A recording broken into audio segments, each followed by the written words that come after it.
全て来たのは答えもない私に自然な幸福を前まで届けてほしい必然不安の板を装備して摂取して恋の戦いが持つためにずっとずっとたくさんの人々と見てほしいな全身にあなたたちのものともすべき世界が取りを見ましたとがないと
And welcome everyone to NSE Summer Edition 2025.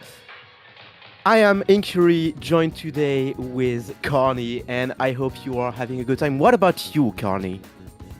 Hello, everybody on Dapple Productions. It's me, Carney. This is my very first NSE commentating ever, so I'm very excited to be introduced to this brand new scene in a brand new scenario, and I'm very excited to be here with my co-commentator. And let's take a look at what we are getting into. It is week 1 of the MSE at the NSE Summer Edition. So all of these teams are going to be playing their very first games super soon. Let's look at the map list here. Yeah, let's look at the map. It's a very interesting one because, as you can see, we have some turf war. But just before that, just a quick introduction to what NSE is.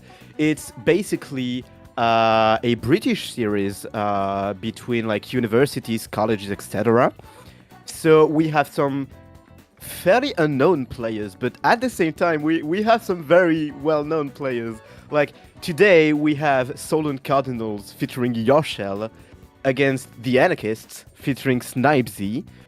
So two very well-known players. And about the format of this, it's if you're comfortable with the format that was used in the European Championships in 2023, it's basically the same thing. It's best of 5, but the first game is actually a turf war best of 3.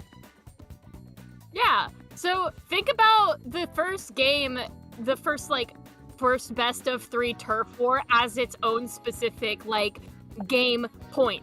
We're going to be starting on turf war Mahi Mahi, and then the next 2 games are going to be counter picks. Whoever wins 2 out of the 3 turf war games is going to be getting the first point of the set, and then we're going to be moving on to a set rotation for modes. So it's like you're going to be getting a little bit of everything, which I'm actually really excited to see because you don't really see a lot of turf war in tournaments specifically. So it's going to be interesting. We're going to be seeing how these 2 teams match up for this first couple of games.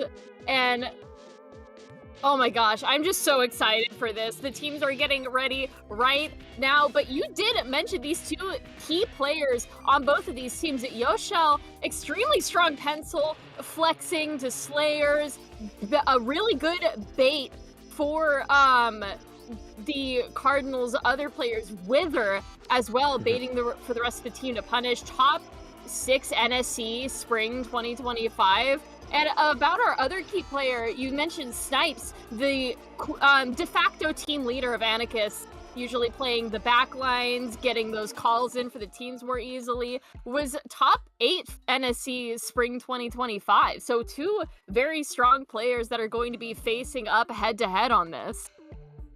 Yeah, very strong players, and pretty much the teams are pretty much equal in level. You mentioned being top 6 and top 8. We can pretty easily prepare for a very, very close set, and we're jumping right into game 1. As you said, it is turf war on Mahi Mahi Resort. Mahi Mahi Resort, my absolute beloved. It has got to be my favorite map. But speaking of, let's take a look at these weapon comps because I'm seeing some very interesting picks from both of the sides there. We've got some new kits thrown into the mix. I'm seeing, oh my gosh, I cannot remember the name of that scope for the life of me. But again, just very interesting picks on both sides. We're really not going to be seeing stock standard competitive weapon choices in this because it's turf war, which I'm very happy to see.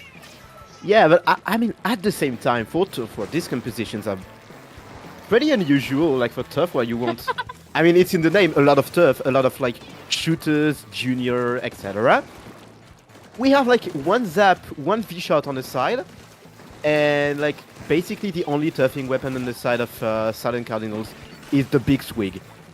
which is unusual, but I mean, why not? For the moment, the Anarchists are completely leading the game right now, locking Cardinals into their spawn and making some pretty good work, pretty good splats, etc. So yeah. Absolutely.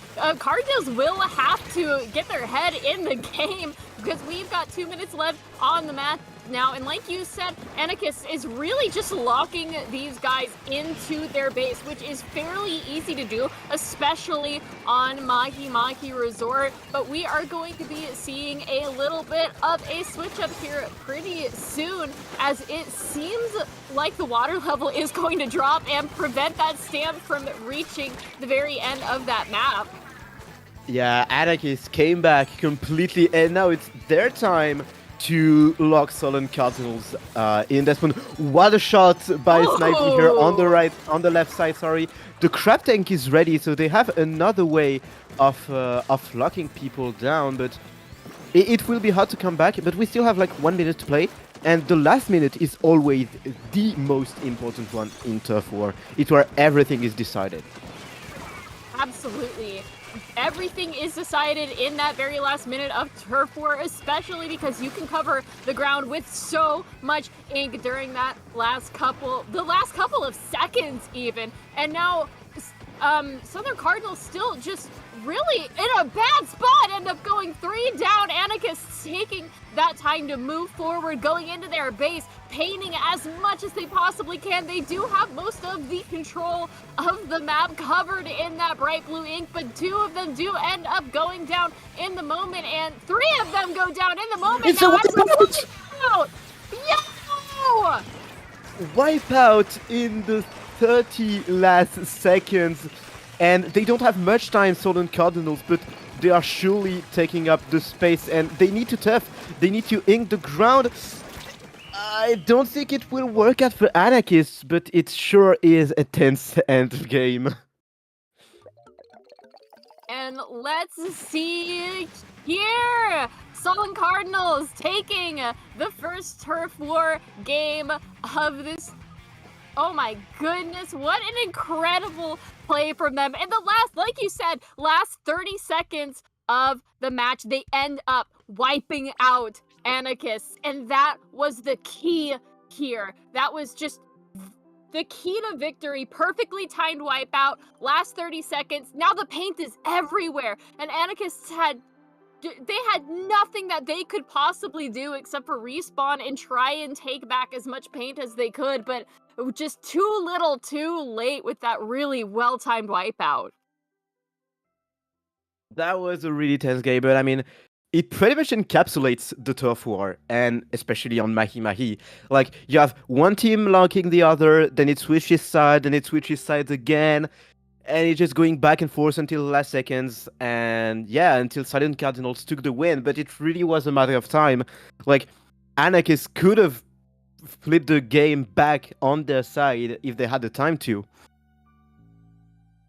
Yeah, if they, again, time here. Time was on Sullen Cardinals' side during just that entire win, because they were like, you know, locked out, and then suddenly the Mahi Mahi map change with the water level, and it was just over.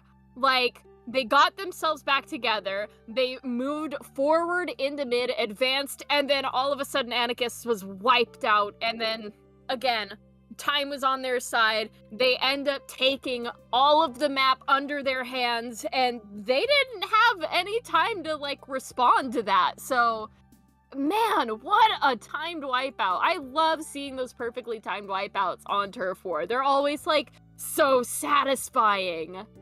It really came at the right moment, indeed. And now, waiting for game 2, we are waiting for a pick and ban, since, I mean, Turf War is going to counterpick right now.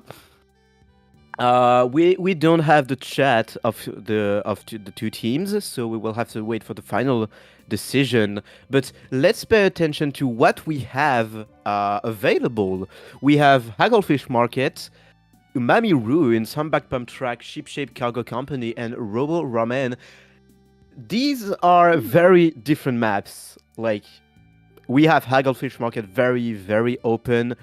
Umami Ruins, kind of the same thing. Like, you have two sides of the mid, but it's still a very open map.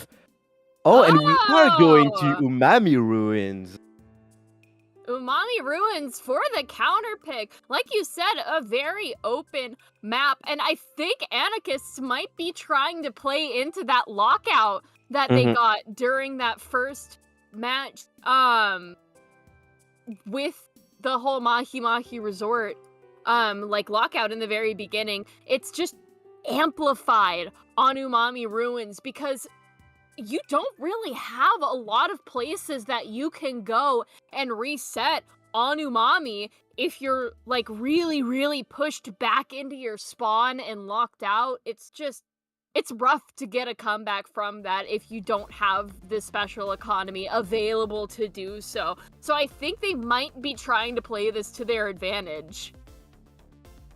Definitely, that will be an interesting one to see. But I mean, we've only seen like some pretty special compositions, so they might be subject to changes.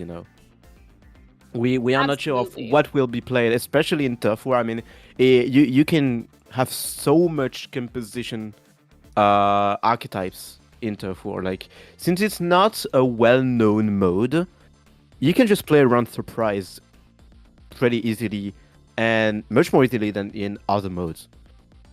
Absolutely. And like, again, with Turf War not being played very often, especially in a competitive setting, we're going to be seeing, hopefully, a lot of really out there weapon choices that aren't, meta or quite as good for the, like, tournament side of the competitive community that doesn't use Turf War, but that might be, like, really, really good in Turf War, like the Big Swig roller. You don't really see the Big Swig in, like, Tower Control or Rainmaker. There are so many other, like, better roller options that you could pick, but it's perfect for Turf War because of how quickly it inks everything, despite it being weak.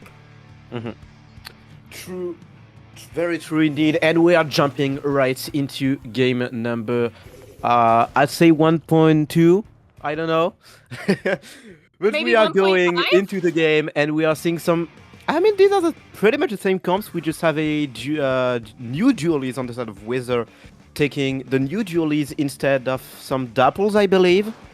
But it's basically the same thing. We can see Snipesy already in the mid, taking some aggressive positioning, and with a cooler on the back side for Anarchists.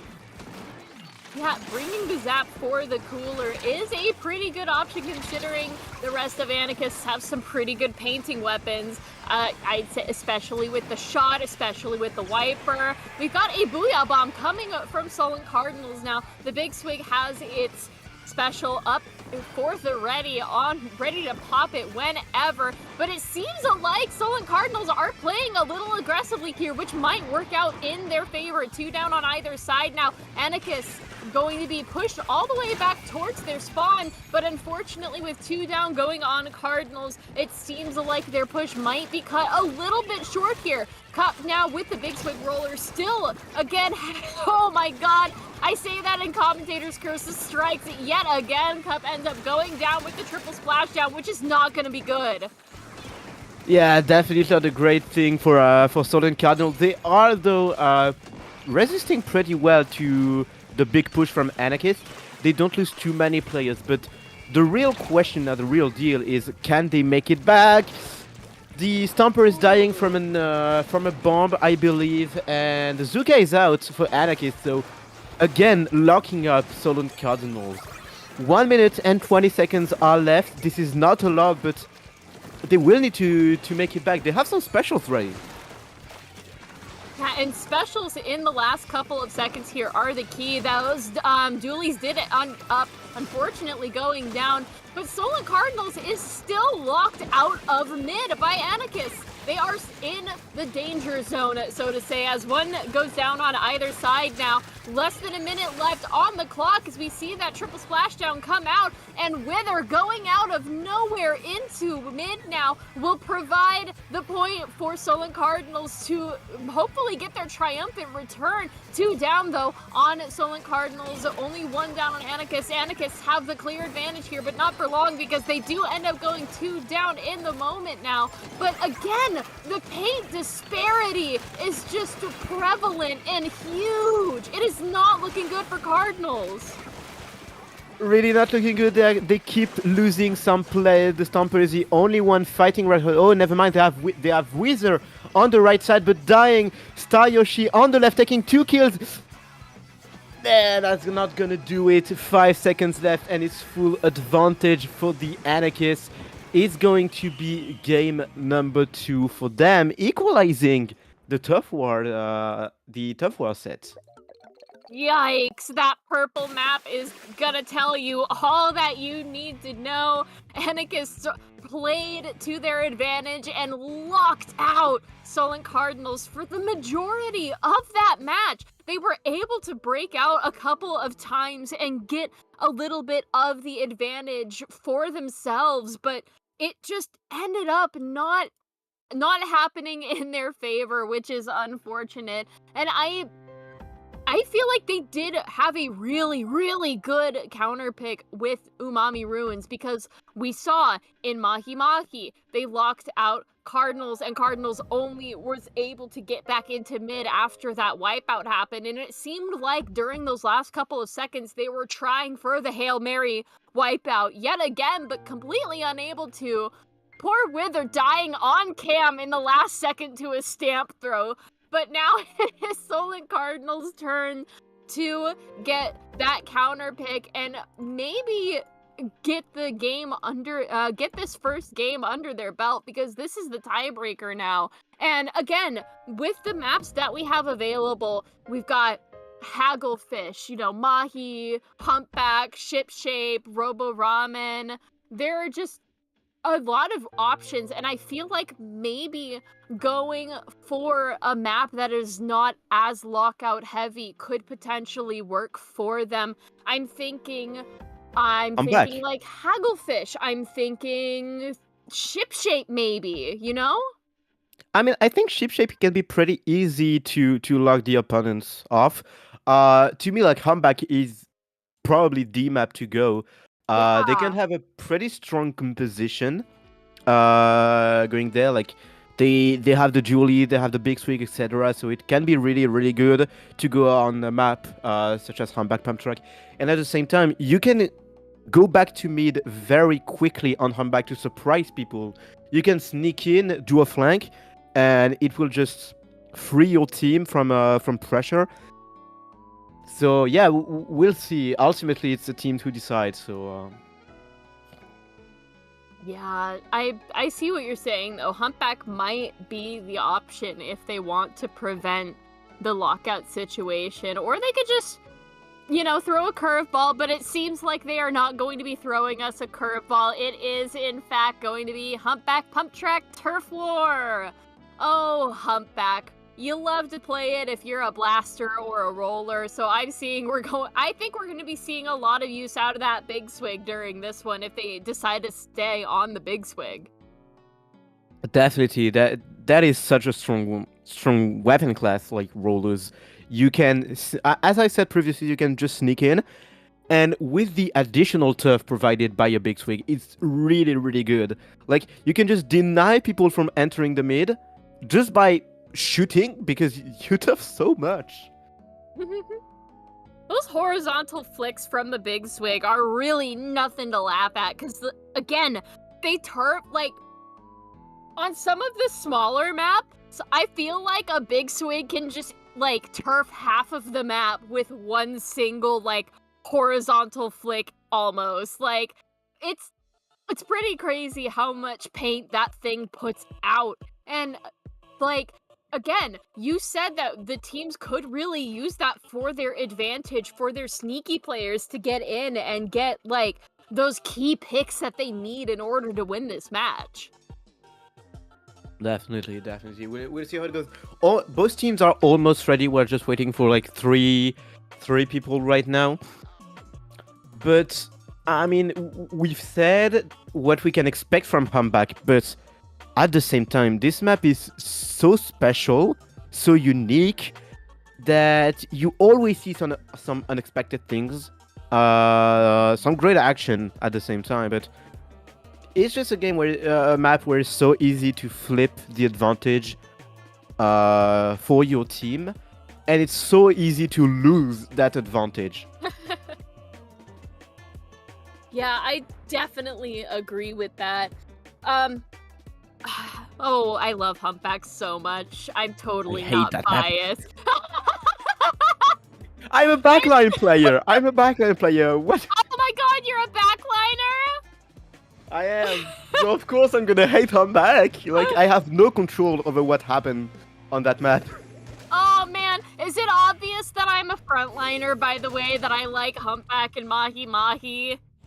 Definitely. Ooh, we're seeing some new weapon choices here. Dynamo. Whoa! Double roller with the new Dapples as well as the new Pro kit on the side of Solid Cardinals. They are going for it. Oh my god! Frozen Pro Splash Shot is so strong. I mean, that kit to me is basically doing a revival of the Pro Shot. Like, you have a very good bomb, and you have like missiles that are so good pairing with this weapon. It's so good. They saw that they messed up the Splatter Shot Pro the past 2 times they tried to give it a kit, and they were like, all right, we're gonna give it like the best kit it's had in Splatoon 3. We are looking like the paint is flying. Cardinals with that double roller kit doing an excellent job of keeping that paint output up. 2 down on Anarchists. Now it is their turn to be on the back foot, facing up against that Dynamo. A trade does end up going, but no team has a clear advantage paint-wise yet. No clear advantage for the moment. I mean, I think we can safely say that the orange team is probably in the better position right now. They have full control of mid. They have control of the left side. They have some specials, etc. In a bit of a trouble there with the double yep, getting punished for it. Zuka being really disruptive to the Dynamo, trying to make a dent here on the mid. Yeah, it's a bit hard to fight a charger when you are playing Dynamo.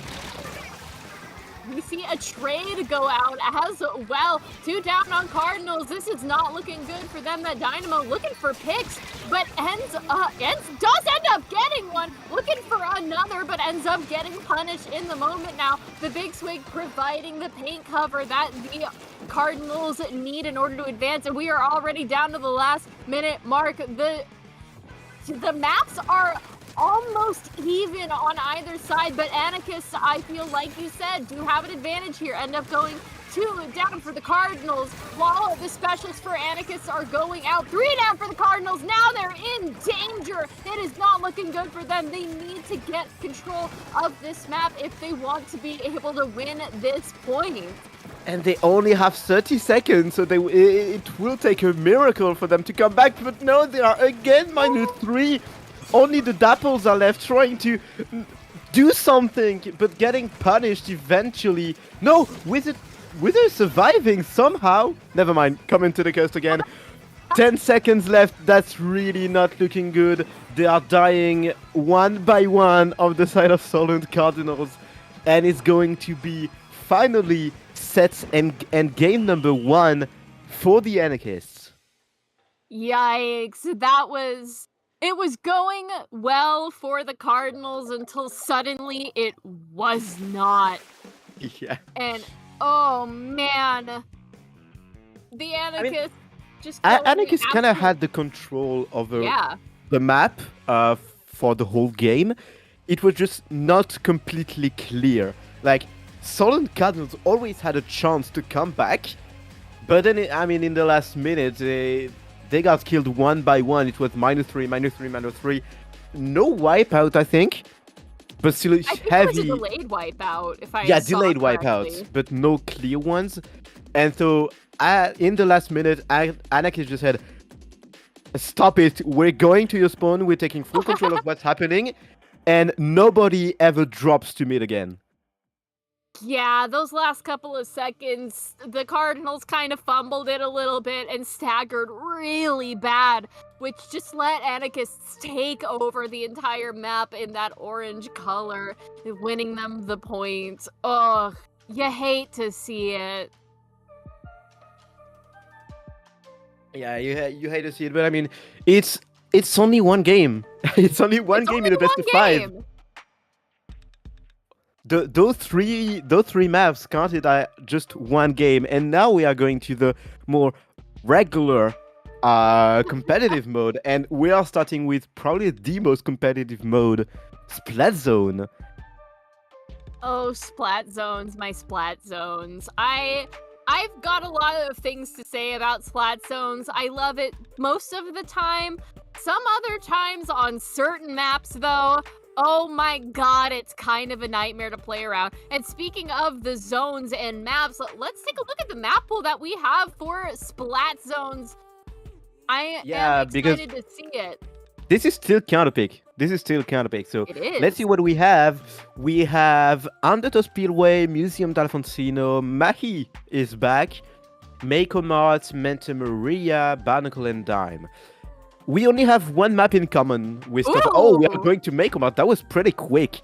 But, I mean, it's such a classic. It really is such a classic. Come on, Mako Splat Zones, like, that's your competitive bread and butter, basically. It's really, really good for both for all weapon. Like, it can play really, really well for all weapon classes. You've got the stacks and the back area where your back lines can sit on. You've got the sneaky corridors for your front lines, your ambush players. Your skirmishers have that wide open space in mid where the splat zone sits. Like, I'm really excited to specifically see what these teams are going to be switching to for the more tournament red, like the more commonly used tournament modes. See if we see anything crazy. Yeah, it will be very interesting to see, but at the same time, I mean, Zone Mako, you can expect what's gonna happen. If one team has a blaster, it's going to bring it. It's pretty much 100% sure. That weapon is really, really good, and the key of that map mode is basically to just take control of what's going on under the plats of the opponent's team. If you get control there, you're pretty much good to go, and there's not a lot of things that can happen for you. Yeah, that and also keeping control of the stacks alongside mid is key, because that's where your zone rubs up against. You want to be in the good areas where your zone sits. I'm seeing an E-Leader and a Sploosh-O-Matic on the side of Solent Cardinals, which is very interesting, and it's going to be it is going to be way different than what they were playing beforehand. Cup has switched to the Flingza roller with those missiles. That's going to be huge on standard. It seems like Anarchist is going to be taking control of the zone. The very first, though, we see a pretty stock standard comp from them. You've got the Charger, you've got the Zaps providing your soda. We see the missiles are going to be coming out from that Flingza, though, landing a little bit in the zone, but not enough to flip it quite yet, unless... Nah, it's still completely purple. It's still over. Completely on the side of the NX tournament. They are doing such a great job. I mean, it's the perfect opening. In 1 minute, they have done like half of the work, even more. And they are completely locking down whatever happening on mid. Never mind, we have a hammer on the right side, getting a nice kill and flipping the zone. Good hammer picks. The hammer buff is real, guys, and you're witnessing it first hand. Cardinals capping the zone, going 2 down though, but they are still in the mid. We see that Crab is going to be popped. It is looking like Anarchist is going to be taking control with that aggressive Crab gameplay here. Crab, a very good choice on Mako Mart because of how wide open everything is. But with that splashdown going down, it's looking like Cardinals might be looking to cap the zone again, end up not doing it because they do end up going 2 down, 33-67. The lead disparity is huge. It's huge, but I mean, it's what can be happening. But I mean, Makeomat, it's so easy to flip the zone, flip the advantage on your side if you are keeping control. So, right now, what a splashdown by the duelists, by Wither. Anarchy forced to go back on the left side. And yeah, complete control by Sword and Cardinals for the moment. There is, what a Zuka, taking some great picks, and that's already -3, already flipping the zone back into the hand. They didn't lose a single point in the operation. Yeah, flipping the zone right as Cardinals were looking to work through those penalty points, not losing a single point of their lead. Anarchist now has a stamp active, and it looks like they might be popping it sometime soon if the sploosh does end up going down with the stamp, I believe. We see the stamp is going to be coming out, looking for a kill on Wither. Gets the kill on Wither as they begin working through those penalty points. We are already down to the teens now, looking for the single digits. It's not looking good for Cardinals unless they can flip the zone right now. They need to flip it, and they do, and that's 50-point penalty. Is going to be a great problem for Anarchy if they want to go for the KO. They are still flipping the zone back on their hand. Anarchy with a nice kill, but getting punished by the Elite. And I mean, it's nice splashdown. Gonna flip the zone back in yellow for Southern Cardinals. But be careful, the Viper is still on the right side, completely disrupting that part of the map and just imposing their presence to force people on the left side where Anarchy can do the job and get some really great kills. The 2K is ready. It will be popped out. That's a -2, and that's not looking good for Southern Cardinals. Yeah, they're gonna have to get up into that zone as soon as possible. There's less than a minute left on the clock now. That splashdown was not enough to get any sort of pain on the zone without punishment. 2 down on Cardinals now as Anarchists begin to work through those penalty points like nobody's business. They need to keep it going for a next couple of seconds. They end up losing control, and the Cardinals cap the zone in the last couple of seconds of this match now. 2 down on the Anarchists. Cardinals have the chance to make a crazy overtime play if they can keep this momentum going. A double for the E-leader! What a shot! What a huge shot! Because -2 when you have the zone and when you need to come back. What a shot! That's really, really important. But for the moment, Anarchists still have the possibility to come back and take the zone. We have a Hammer fight that's not going good. The zone is trying to flip back to blue, keeping the yellow, and now we are entering overtime. But with 20 points left, Southern Cardinals have it. They have it under their control for the most part. We're looking at the single digits now. Splashdown. With a crazy overtime play. The Cardinals take the game, giving a tie. Oh my god! What a comeback! Honestly, that was amazing. The double kill by the leader. Dude, that was sick. That was sick. That was very, very impressive. And I mean, it was probably the play that I mean, there are a lot of plays that enabled the comeback, of course, but the -2 probably was the flip they needed. Absolutely. They were on the back foot consistently throughout most of the first half of the game. When they got in control in the last couple of seconds of the match, they were like, all right, this is our chance. We can't let these guys go to match point. We need to take it now. And so they banded together, knocked the Anarchists just right off of their pedestal and took the zone, giving an overtime win on Mako zones, which is you very rarely, I feel, see an overtime win on this match. So, there's the double kill on the replay. I was waiting for it, but like you said, that was probably the pick that allowed them to keep control of the zone throughout that overtime push. Really impressive. And now it's tie, so we are back to a counter pick, but this time Anarchists have the counter pick, so they get to choose where we are going to, and it's going to be a Rainmaker battle. So may we see the maps? And these are some interesting ones. Ooh. I mean, Scorch Gorge, Rainmaker. I was expecting to see it, honestly, because I don't get why it's so loved, but I know it is. It's a very difficult Rainmaker map to play on. It's really difficult. I mean, I say it every time, but once you pass like the 20 points left, your push is probably over. Like there's little chance you go further than this. I'm seeing some really interesting maps that we could potentially play on. Rainmaker Manta Maria, just notoriously hard to get a knockout on. We've got Rainmaker Humpback, which is like the classic Rainmaker map of today's tournament scene.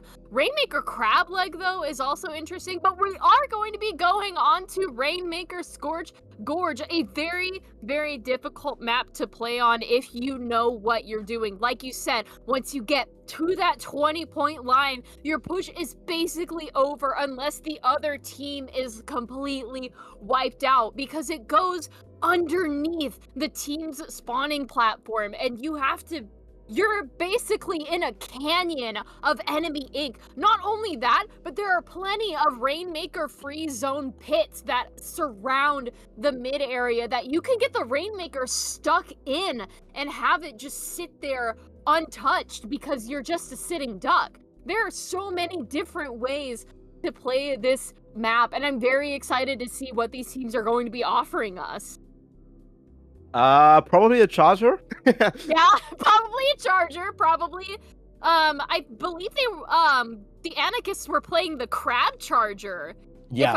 If I remember correctly, which is honestly, as a guy who plays Splat Dualies, I frickin' love crab tanks. So I'm very happy to see the crab on a charger, because it's like, oh my god, dude, like, you wanted long range on a charger? How about an Explosher bomb to go along with it?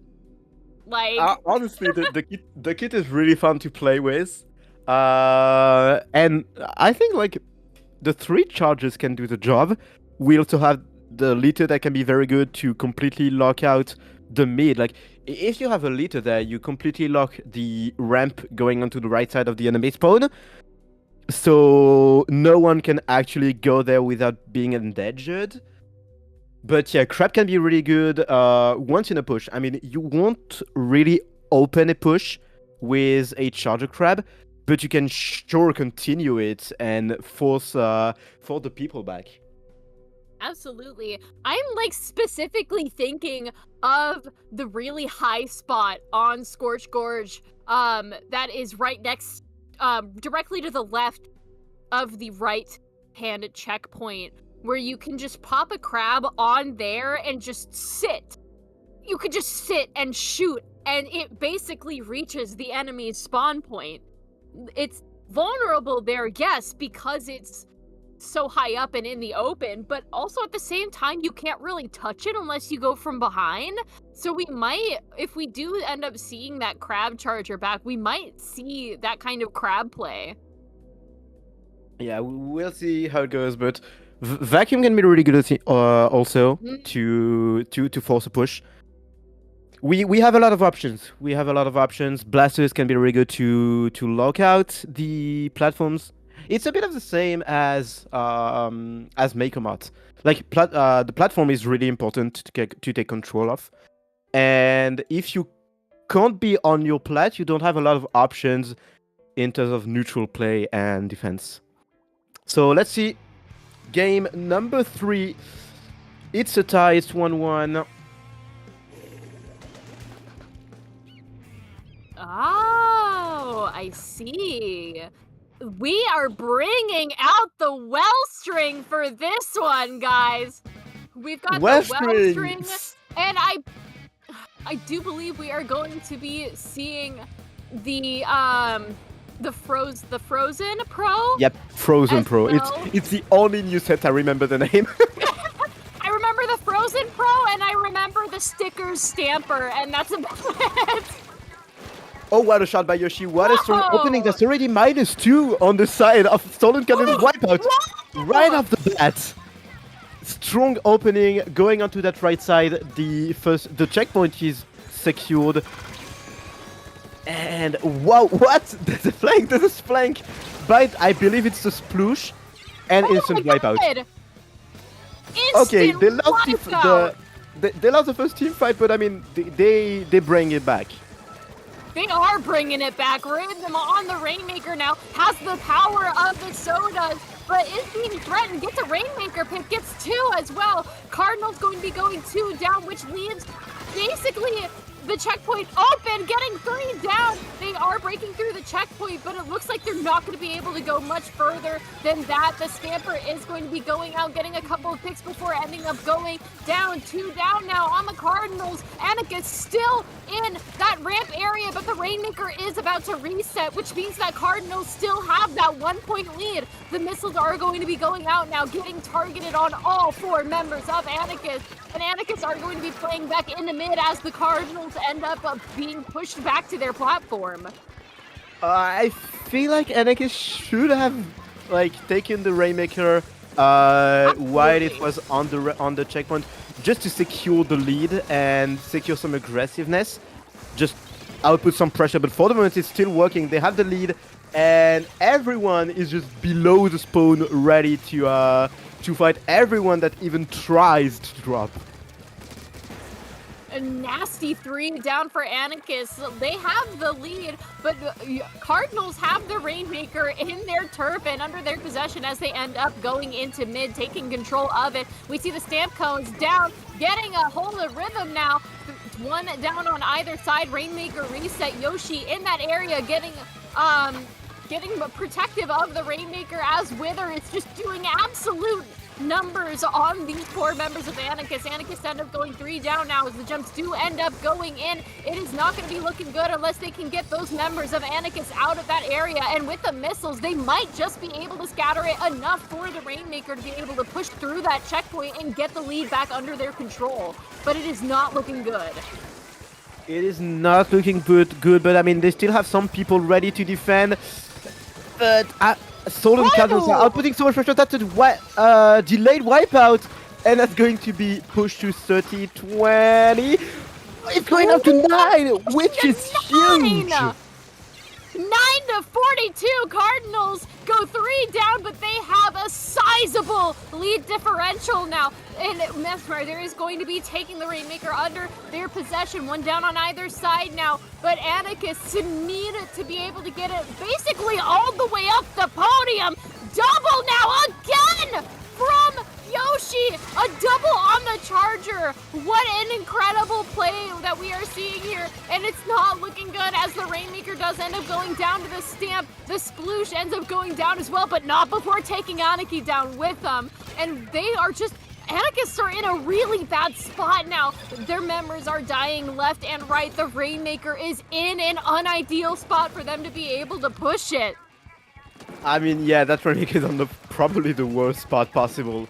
For Anakin to come back. Stolen Cardinals, what you can see is that they just not taking the pop, the Rainmaker pop, so it doesn't come back to spawn, and it stays in that very, very good position for them. Anakins are in position to come back maybe. Oh, it's a -3. That can be huge. They have the Rainmaker ready. Sploosh is ready. Sploosh is ready to just jump. That Sploosh is ready to cause as much chaos as possible and has the 24 mark. It hits. The Rainmaker does end up going down. The triple splashdown ends up flipping the Rainmaker back under the control of the Cardinals. And now the teams are fighting for their life. Less than 30 seconds left on the match. 10 seconds now as the Sploosh is trying to go in for the kill. keeping Anarchists on their toes, but they have the Rainmaker and they need to end up pushing it, but end up not, which means that the game is done and the Cardinals end up taking this match, and we are now, as we are in a best of 5, at match point. Match point, this is huge. This is a great advantage to have, be the first team to, be in a position to take the set. Very well done on the set. I mean, that push was amazing. Man.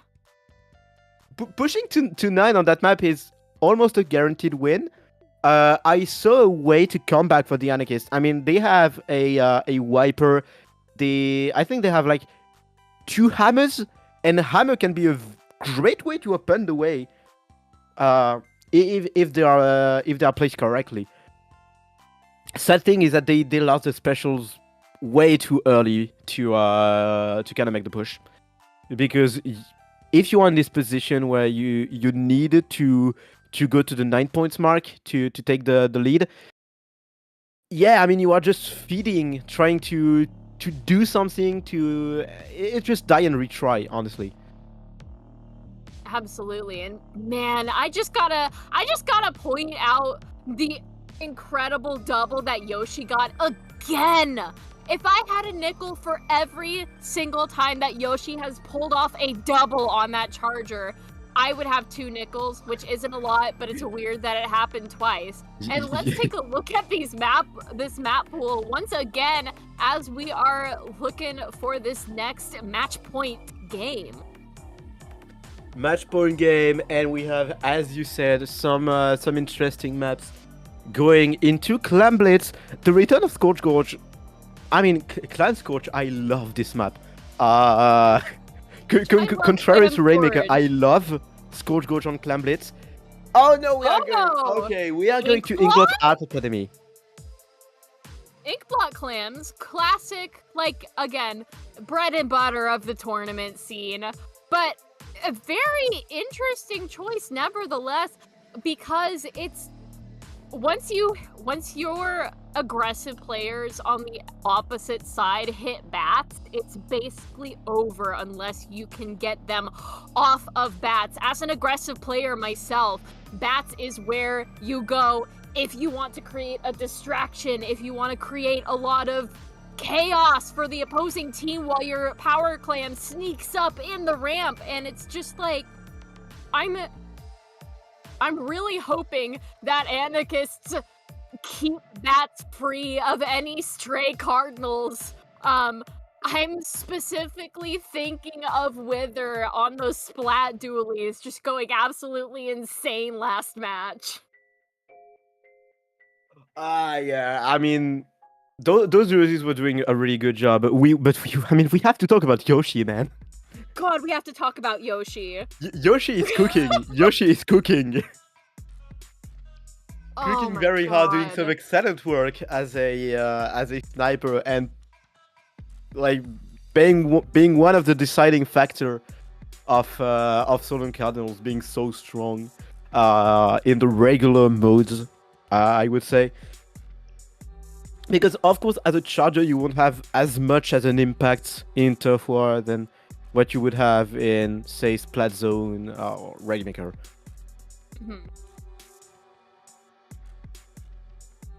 Man, I'm literally still speechless about like the double kill that Yoshi's gotten these past 2 sets. Like, I completely forgot that E-Leader can just do that. The hitbox is huge. It can like just the do hitbox that. of Elite is really huge. That's the thing.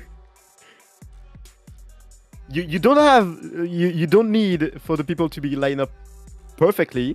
They can just be side by side, and GG's.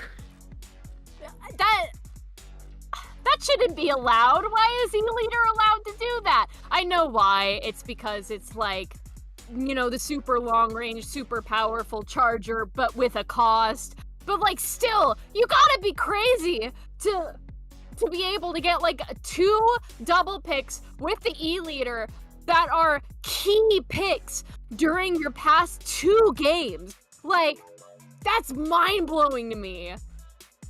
local frontliner experiences backline goofballishness for the first time. And let's go to game number 4. That might be the opportunity for Solon Cardinal to win the set. But I mean, it is since it's week number 1. Just a quick reminder: we are in a Swiss run format, so it's not like the end of the Anarchists if they lose that one. But they will have to fight back if they want to have a chance at the top cut. Yoshi swapped to the Slosher. I want to To be point that expected. out. Yoshi swapped to the Slosher. Yeah, those tri-strikes are going to be huge on this. We can see mostly the same comp from Anagas, but I do want to point out the brand new insane mini kit with just everything that it has to offer is going to be huge on this map. 2 end up going down, 3 end up going down on the Cardinals now. Now let's take a look at the clam economy here. We have a power clam in the possession of the Anakas. Now would be a good time to try and get that clam into the basket if they are able to keep up that advantage state. But the rest of the Cardinals have managed to respawn and they are protecting that ramp with their life. Literally with their life, but now it's going to be even harder because the missiles are up, the Zuka is out. We saw the hammer going. They missed the clam once, not twice, and that's going to be first opening, and already down to 50 points left. Yeah, what an crazy, like just already down to not even just 50 at this point, 45.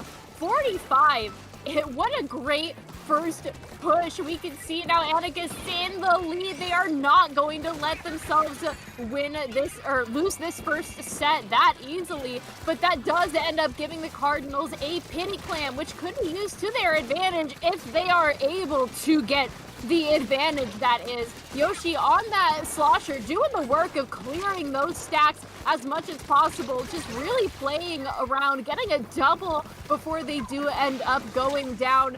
And now the Mini ends up getting a shot on that Trizuka before ending up going down to the Mint Decav.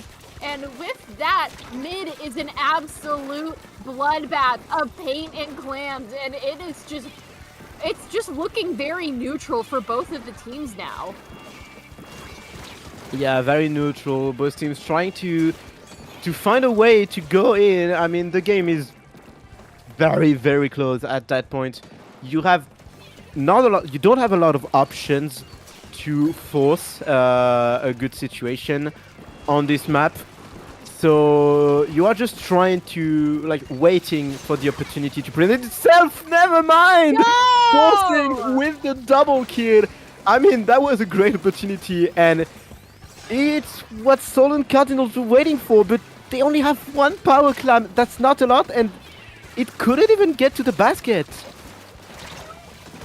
Dude, it is just, oh my god, you hate to see the incomplete push end up going on. We can see that Cardinals now is going to be taking control of mid as much as they possibly can. Once again, that power clam does end up going down. Cup now is looking to get at least a little bit of pressure on Anarchists now, protecting Wither with that power clam.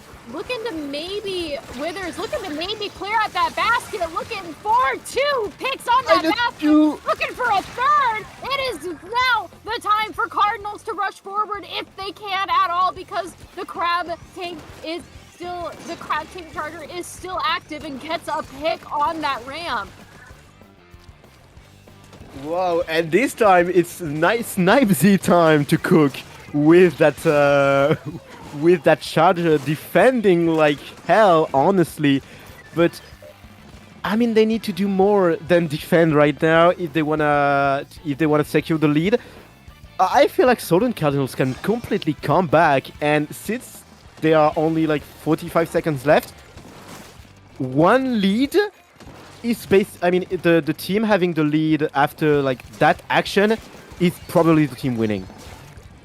Absolutely. And less than 30 seconds remaining on the clock now in this match. Cardinals do end up going 2 down. They have a single power clam, but the Anarchist said, no, it's our power clam now. And they just pop that bad boy right in there. And they are gonna have to get a couple of clams in that basket to keep it open if they do want to run it to overtime, but do end up not doing that, which I believe gives another pity clam to Cardinals. We are going into overtime now with 1 power clam in play, as that second one does end up despawning in time, and with the overtime timer ticking down, it is not looking good. They need to act now if they want to be. They have a flank. They have a flank. They have a flank. They have the opportunity. They have a flank. Whoa! Maybe just maybe no. The power clam need to go in. It cannot. It cannot. Such a strong defense. Wizard trying to jump in. 48 points. They need 1 one little clam. Yeah. Only one. One clam. There's 3 down on either side. We just need 1 clam in the basket. It's Come on, gonna- Cub. No, Come on, Cub. Just jump right in. No. Oh, oh wow. Man. Sorry for your ears, guy, but that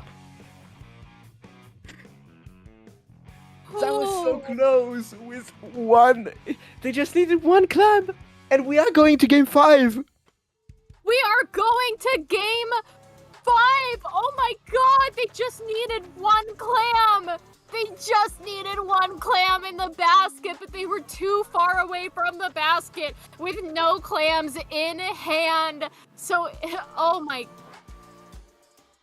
Dude, that's so sad. That is really sad, but I mean, props to the anarchists. They did a fantastic job.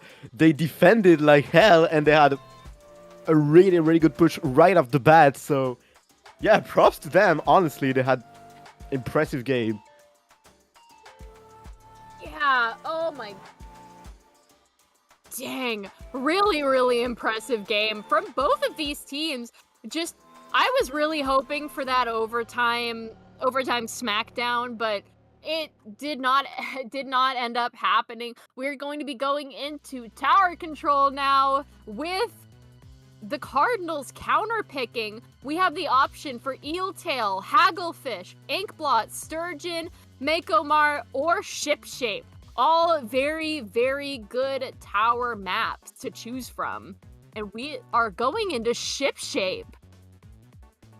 I mean, it's kind of expected. I mean, Shipshape, really straightforward map.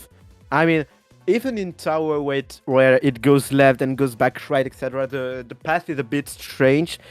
But as long as you keep control and follow the pace of the tower, it's pretty much straightforward. I mean, it's 1 long corridor. Mm-hmm. It's like, okay, Shipshape on tower is like, so you get to the first checkpoint. It's like, you know, all fine and dandy, classic tower control. You're fighting. You have to get the advantage in order to push past it. But then once you get past it, it's like basically just you're walking the tower to that second check, and that's when it starts to get crazy. The second checkpoint directly underneath an area where the enemy team is prevalent. You can hop up there from the tower, take advantage of that, and then you've basically got eyes in the sky up until goal, because it's the second check and then the third check and then boom, goal. So it's just gonna be rough for both of these teams, or we're gonna see, like, you know, a crazy time on this game. The only thing about tower control is that you can't really play fast when it comes to tower. You've got to wait for the tower to get to where it's going. Yeah, definitely. Defense is probably the most important thing there. If you are solid, if you can keep your ground, there's not much that you can expect from the other team to do. Because tower control, the mode in itself is easy to defend, because you know where the objective is going. Like exactly the path it is taking. Oh, it seems like we're gonna have a GG strike on either side now. And a blaster. Swap to the blaster. I was just about to point that out. The blaster with a point sensor and triple splashdown is going to be huge for keeping control of those areas. It seems like the Wiper and the Sploosh are fighting. The Wiper ends up taking down the Sploosh, and Anarchist take the tower for their first push, hopefully, but the rest of the Cardinals are in the area looking for a kill. Yeah, literally, Wiper on that right side, getting punished pretty quickly by Yoshi though. The strikes are going in, and Yoshi taking an aggressive spot on the left side on the grid, but dropping back because, yeah, it's pretty much very unsafe. And for the moment, Southern Cardinals are not in a great shape. Never mind, that's one kill. Almost was two. Yoshi is back on the charger for this one, but we've got the, I believe that it's the Fire Fin charger. If I saw correctly, I see that. I know that blue and red guy anywhere. Cardinals are going to be taking the lead now, going into that first checkpoint. Yoshi on the tower, looking to hopefully stay on it, but really can't because of the pressure from the Anarchists. They have to throw out those triple strikes, and do end up getting 2 picks in the second here. Looking for maybe a third before ending up getting back on the tower, but being pushed right back off by that torpedo. And now the Cardinals are 2 down. 2 down, 3 down, and the only player standing is a Flingza.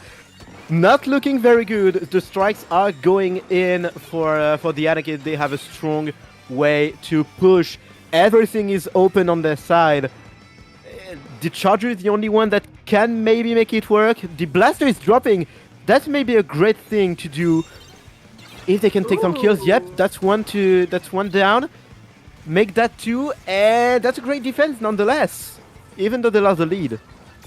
Yeah, they lost the lead, but they do end up taking out all of the members of Anarchists one after the other. That blaster dropping down, like you said, was a really great play, just able to keep them from getting that tower any farther. None of these teams have broken that first checkpoint quite yet. Yoshi has the strikes in their possession, and it looks like they are going to use them to maybe try and get past that checkpoint, and they do end up getting past the checkpoint. 2 down either side now. 1 point lead for the Cardinals. They do not end up getting past the checkpoint. My apologies. I correct myself. They do end up going 2 down in the moment now as Anarchists push that tower forward. Very unusual to see teams struggling that much to go through like the first checkpoint. And that's it. Okay, it's now done. The Anarchist has gone down to 60 points left, and it's still going. Anarchy trying to take a kill, getting punished instead, and that's a stop to the push. 50 points left. I mean, half of the work is done, and I would say most of the work is done now, because the first checkpoint really was a problem for those two teams. Absolutely. And they did end up going 3 down, which means that Cardinals had the chance to take the rest of mid. Whoa! We see a trade. I believe Yoshi took out that crab. We're getting the Sploosh gameplay of a lifetime over here. 3 end up going down on the Cardinals. And Yoshi stayed, no. Tower dancing. We see a jump come in, but it is quickly punished by Cool. And it is less than a minute left in the match now. 48-67, not looking good for the Cardinals. They need to be able to push forward and pass the check, also almost to the second check as well. Yeah, they need to go further than the mid right now. Anarchists are in a really, really strong position. They have the control of the mid, and they have the control of pretty much whatever happening beyond the mid.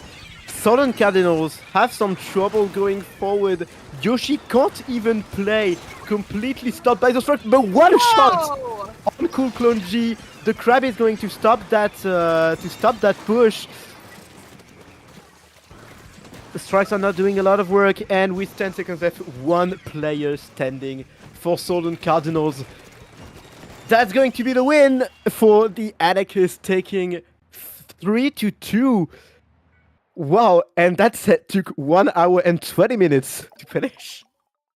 Those are those crazy Game 5 sets for you, though. What was supposed to be 45 minutes took almost twice that length because of these two explosive teams just really evenly matched, really making us wait for it. But a well-deserved win for the Anarchists indeed. They really showed their stuff during this match. They showed stuff. I mean, that was an impressive match. Both teams fighting their heart out against each other. We've seen some great play from both sides. This was a very intense one. I'm glad we commentated it. Like, really glad. Absolutely. I feel like I specifically always get, like, to commentate the really good, get, like, Game 5, Game 9, like, insanely long ones, and I'm very happy for it. But just a really entertaining set for us and probably for these teams, too. Everybody looked like they were having a great time out there. Definitely. And so that's going to be the end of round number 1, 3-2 for the Anarchists, taking the win over Solent Cardinals.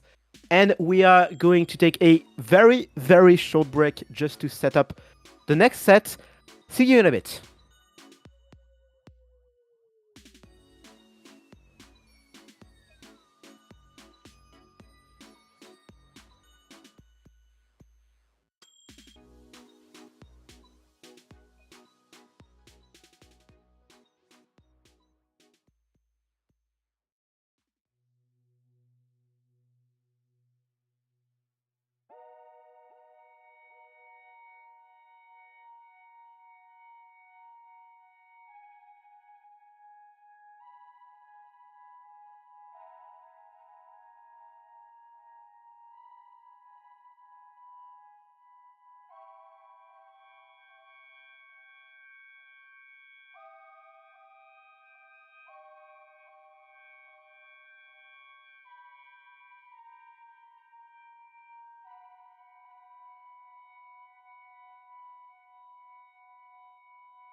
Hello, everybody.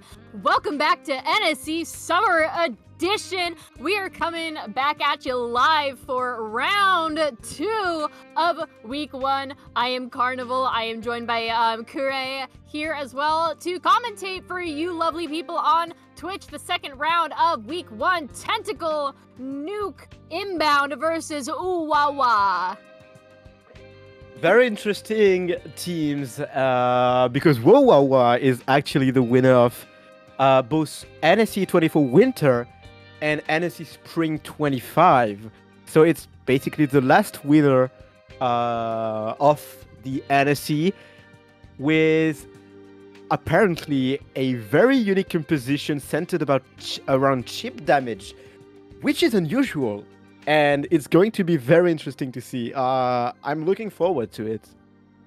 Absolutely. Well, on the side of Tentacle Nuke Inbound, they were the top 6 for spring 2025.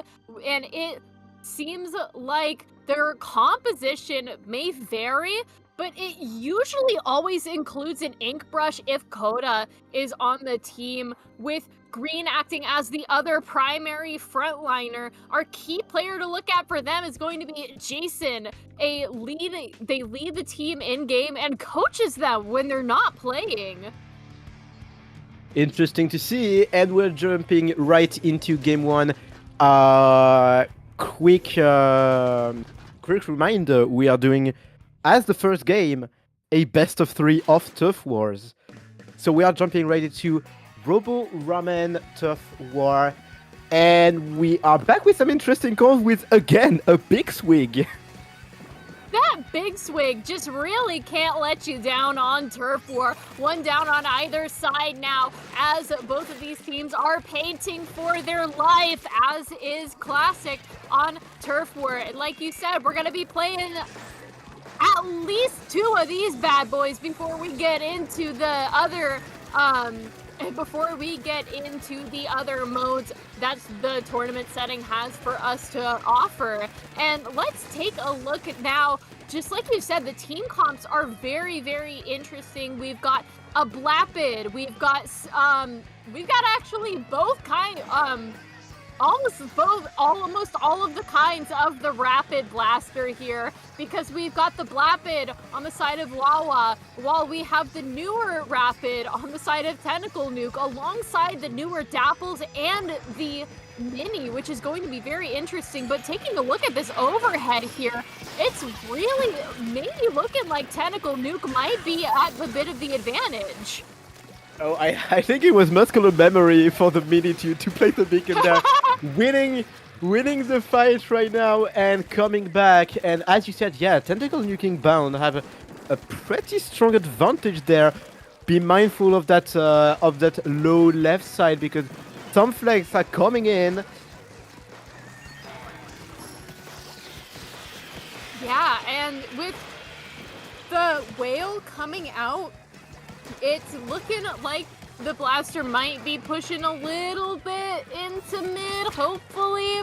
Trying to get a pick, not really finding much before ending up getting picked themselves. Tentacle Nuke ends up taking Uwawa down to 1 player remaining. The Big Swig, the last one on their side, as they begin to sneak into that elbow position, which is huge, especially on this map, because that is the place that you want to be for the lockout position here.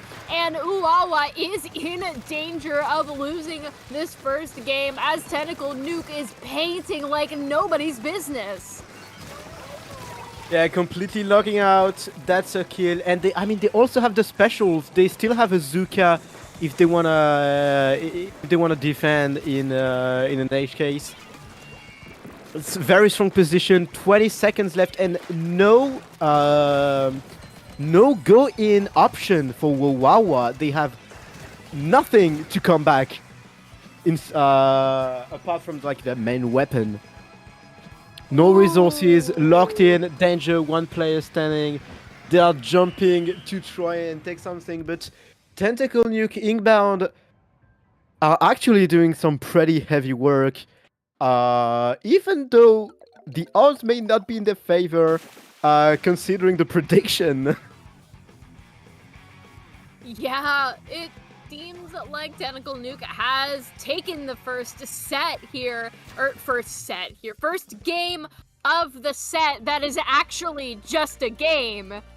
Because, like we were saying, we're going to be playing some Turf War before we're going on to these more familiar competitive modes. But with that, we are looking at a counter pick from Uwawa here. Let's take a look at that map pool yet again and see what these things have to offer for us after this replay is done. Just, wow, really a strong showing from Tentacle Nuke. Uwawa was really down on their luck during those last couple of seconds of the match, and we see the unfortunate muscle memory placement of that beacon from They still won. They still won the duel. They still won the duel, but it's just like, woof. I get it though. Honestly, man, we're gonna be looking at Mahi Mahi Turf War. I almost said Mahi Zones. I wanted to say Mahi Zones so bad. I mean, Mahi Zone, yeah, I want to see it too. It's an amazing map. I love Mahi Zones. But right now we're locked to Tough War. You said it. We have to play Tough War.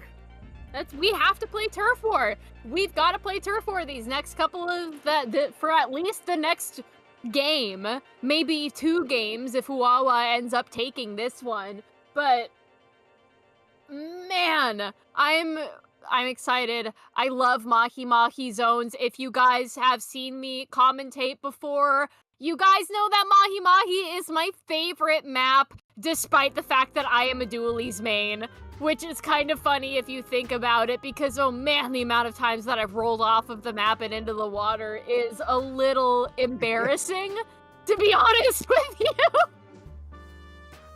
I mean, it's still a very strong map for dualies, I believe, because you can move around a lot. There are some blocks to protect you. You can jump in front of the faces of people and they won't even expect you to come. Yeah, and I just feel like Mahi Mahi is such a good map, not only because of the, like, place, I don't know, like, the way that they changed Mahi Mahi when they were expanding all of the maps to make them bigger, just made it so much better, and it's especially good when the water level changes and all of those new areas get opened up, and you have so many more options to play around. It's just like, man, I love Mahi Mahi. I think we understood that.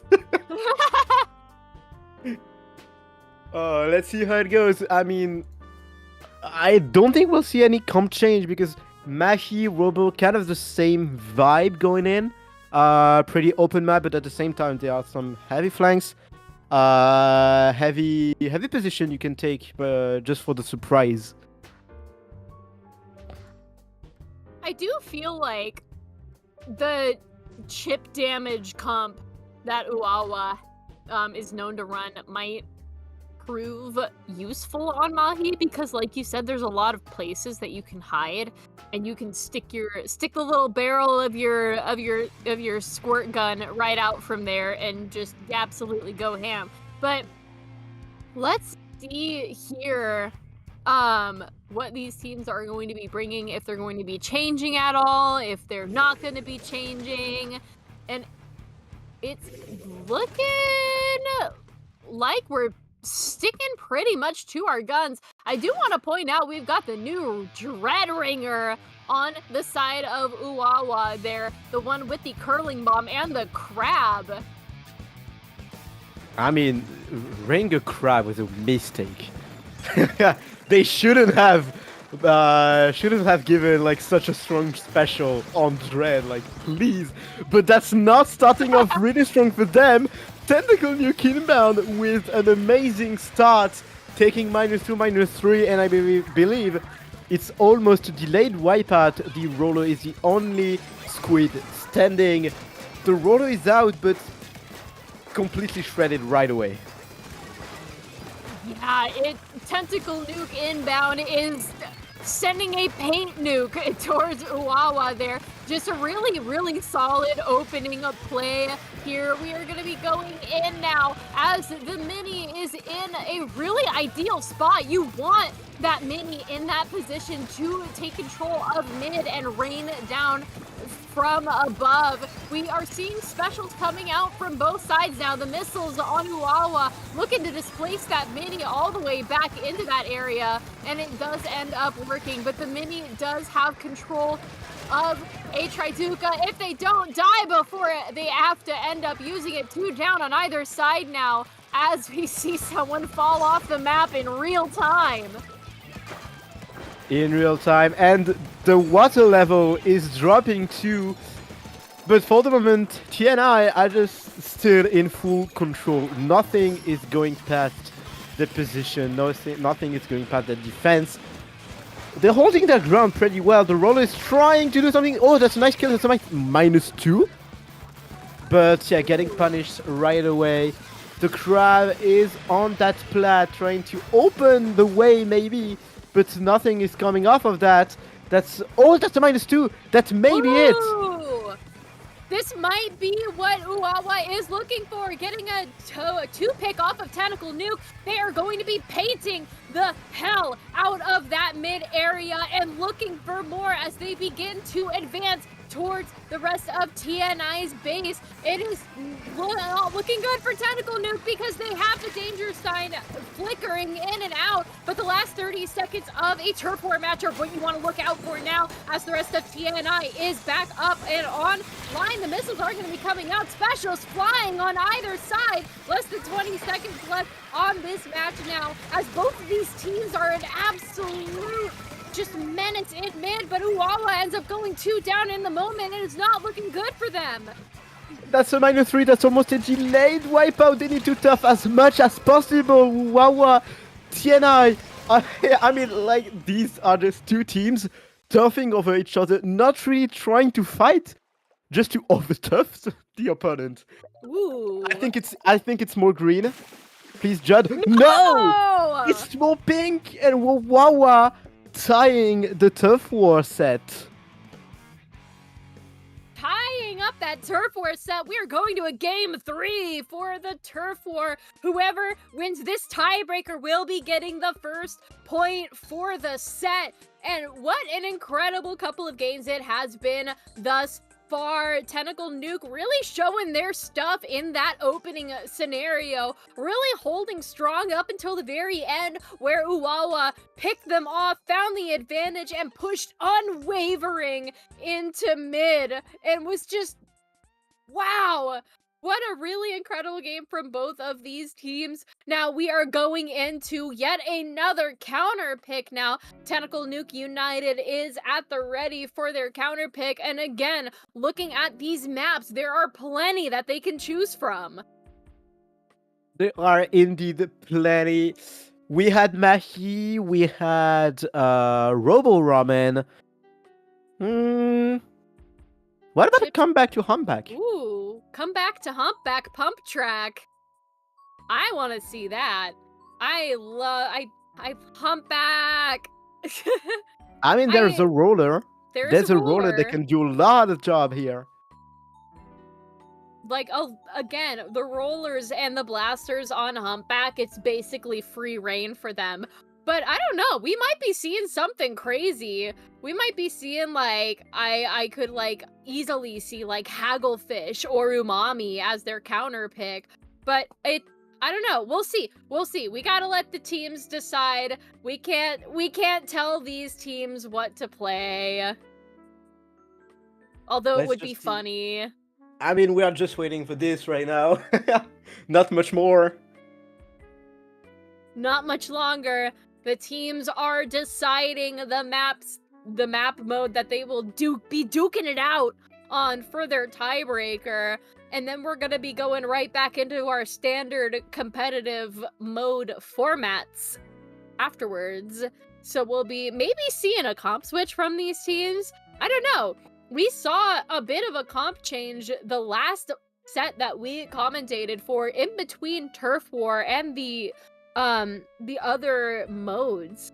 But going from Turf War to Splat Zones, it's like a really smooth transition because it's like, okay, what It's still is kind of the same Splat vibe, Zones? yeah. Yeah, what is Splat Zones but a mini turf war? Really? I mean, you still have to, yeah, keep control about an area, a specified an area instead of just the whole map, but you don't have like an objective to bring to the opponent's side of the map. So Oh, yeah, it's just about taking control. Do we have the pick? our map. Oh, We have our pick. Mammy! Umami! We are going back to Umami. I mean, it's just maps we know. We've seen Umami in game 1.2, I think, of the last set. So yeah, pretty classic, and I can see that work for Tactical Nuke Inbound. Yeah, man, both of these teams are gonna have an absolute field day on this map. I'm really excited to see if they're gonna be changing up anything, what they're gonna be using. It's just, man, I really love commentating like two very well put together teams like these are, because they are just clashing head to head on every single thing that they're doing. And Umami is going to be absolutely no different, because it's such an interesting and really nice turf war map. It's it's nice, it's wide, it's open, it's your classic Umami Ruins. There's plenty of cover for your sneaky frontliners. There's the dome, whereas, obviously your backliner's gonna be standing there and doing backliney things. I don't know. What do you backliners do on the dome? Expecting people to come back under so we can punish them. I mean, it's... Now, I mean, I'm not like a complete anchor since I'm playing the Gatlings. Oh? So I move around. I have to move around a lot. So I'm not used to playing on the dome. You play Splatling? Yeah, I play What mainly kind? heavy. Oh, mini and heavy? Hell yeah! Yeah, mini, heavy, edit, note, sometimes charger, but not like a static charger. I'm not playing leader. I'm not touching this. You're not touching leader? Even with a stick, it's Even way with a too slow. stick? It's way too slow. Fair. If I do play a Splatling, Nautilus in my heart is my go-to. Unfortunately, I am a skirmisher though, and can't really skirmish on the front lines. They can skirmish on the mid lines, but have you ever seen a frontliner Nautilus? Until you've played with me, you have. I mean, I've seen some very aggressive Nautilus. It can happen. Looks like we're. But let's see how it goes. And we have a sploosh. We have a lot of aggressiveness for Uwawawa. Ooh. I mean, on both sides too. We still have some dapples, a mini, and an ink brush. It's going to skirmish a lot for Tentacle Nuke Inbound. Absolutely. But again, the sploosh and a roller as well. We are going to be seeing some stamp gameplay if the sploosh can stay alive long enough to grab that stamp and bring it into the fight. One down now on Tactical Nuke. Ink is going to be flying everywhere during this first play. Uwawa going in with most of the specials, but end up going 2 down as Tactical Nuke. Jeez, I am... My tongue is tied to bits on this bad boy. Tactical Nuke Inbound is going to be taking the top part of mid, which is a very good place to sit if you want to take control of the areas around it. Yep, very strong position. The Rapid is doing some great work here, but menaced by the opponent Rapid Blaster. Ooh. That's a strong position for both teams. -2 on each side. Wawa needs some safe place. No falling. Oh, man. You really hate to see a guy fall to his death on screen. Tentacle Nuke is pretty much in control of most of the ink on the map, though. We have the bubble on the roller online if they need to pop it at any time. The whale is going to be coming out from Tentacle Nuke, and the bubble is being popped before that roller does end up going down, which leaves the bubble behind for Tentacle Nuke to pop and take advantage of, really. As we see, green here is behind. Pick ends up taking them down, as well as 2 going down on Uawa now. The roller running out of ink before they could end up smashing that member, and they are 3 down. Yep, and that's going to be the last minute, last 50 seconds. And for the moment, TNI are in a great position. They have full control over the mid. They have the Zuka, yep, ready to pop at any time, but now almost getting punished. The roll is going in, getting killed. Strong defense, strong position by Tentacle Nuke inbound, and we are in big trouble there. Absolutely. The last 30 seconds of the match are now, and Uawa does end up going 2 down, which is not going to be good because the map is painted pink. 2 members of Uawa again down. Last 10 seconds of the match, they are staggering a bit here. It is really not looking good for them, but we're gonna have to see here on that last second. They do end up going into the danger sign, which means that TNI has absolutely taken the game here, giving them a point towards the 3 points needed for them to win this set. Yep, first point, and yeah, great dominance by TNI on that first set. They lost game number 1.2, but I mean it was very close. But yeah, this time they didn't let go of mid, like for the last few minutes. Yeah, they purchased real estate on Umami Ruins and built a house on mid and just stayed there for most of, if not all of the match. Uawa just had a really hard time. They really had a hard time, like, getting Tentacle Nuke out of there. We are going to be moving on from our turf war matches, and as you can see, like I mentioned before, we're going straight into splat zones, which means that Uawa has the counter pick active for them for this Splat Zones match. And if you need a quick reminder of what is to come for the Splat Zones map list, we can pick Undertow, Museum, Mahi Mahi, Mako Mart, Manta Maria, or Barnacle and Dime as these matches.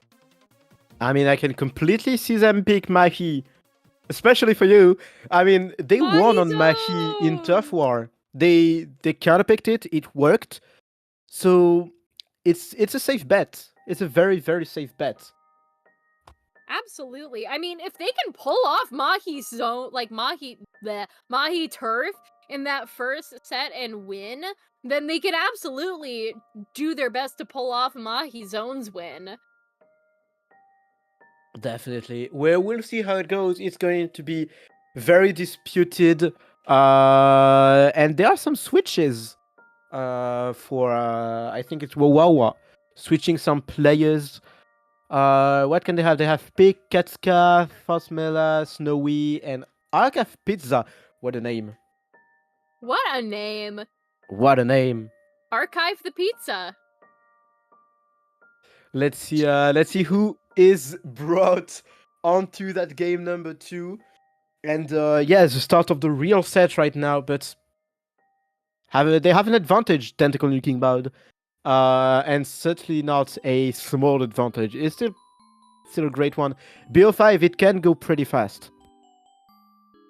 Yeah, and again, like you said, Tentacle Nuke has the advantage because they've got that first point under their belt, and I believe we are going to be seeing Museum de Alfonzino Splat Zones, which is really one that you don't see often. You normally see Museum being played on Rainmaker and Clam Blitz, but Splat Zones is definitely an interesting pick. That spinner in the middle of the zone is going to provide a lot of things to play around, especially if you're Uwawa. Yeah, that's going to be an interesting one. Very, very interesting. We'll see how it goes, but I mean, yeah, Splat Zone Museum is strange. Like, It's weird. it's a very weird map. It's so open, but at the same time, man, the flanks you can do on this one. It's impressive how easily you can sneak in. It's open, it's not open, it's weird, it's why It's is the museum. spinner right in the middle of the zone? They should have just taken the spinner out. I know why they kept it in. It's because it's an obstacle and people love zones with obstacles in them. I'm looking Nobody at the does. Wahoo poll. Nobody. I'm thinking likes specifically obstacles of in the zones? Wahoo pole, where you can just pop a sprinkler on top of that bad boy and let it rain down. But honestly, sprinkler play might be something to consider on museum zones. Or, yeah. I mean, that's going to be the great question. Which comp will we see? I feel like Rapid is going to be brought back by, Oh yeah. I mean, at least one of the teams. It's really strong because you have a great range and you can poke at a distance. So, yeah, it's definitely an option for these teams. I would not be surprised to see a Rapid, especially because with specifically Museum and the range of the Rapid Blaster, you can easily reach the zone from just your platform. You can just stand on your platform, point your blaster into zone, and then you've got like a decent half of it covered, you know? I mean, that's the thing. It's also a map mode that's very open to pretty much every play style. Absolutely. I guess it's why they picked it. I mean, the map isn't usual, but you can do whatever you want on that one. Just As long as you have play to like your heart's at least content. as long as you have like one ranged weapon, I'd say. Yeah, and let's get right into it, see what these teams are going to be bringing up for this match. Now we are getting into the meat of this set.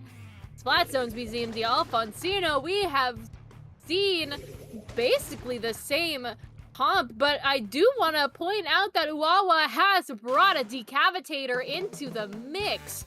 We are seeing Rapid Blasters on both sides now. Tentacle Nuke staying on the same comp that they have been for these last couple of games. Pick does end up going down first, which means that both of the Rapid Blasters are in fact down on either side. Yep, strong start from both teams. The Zuka is out taking the kill on the Frozen Pro, and the zone is shifting yellow. Is it? Yes, it is. But the Roller is already there to defend with the Babbler, taking the kill on the Duelist, but yeah, can do a lot alone. Absolutely, one down on either side, two down on Tentacle Nuke, which means that Uwawa has the advantage. Oh my god, they cap the zone and end up going 3 down, which is unfortunate, but that zone is still purple, at least for now.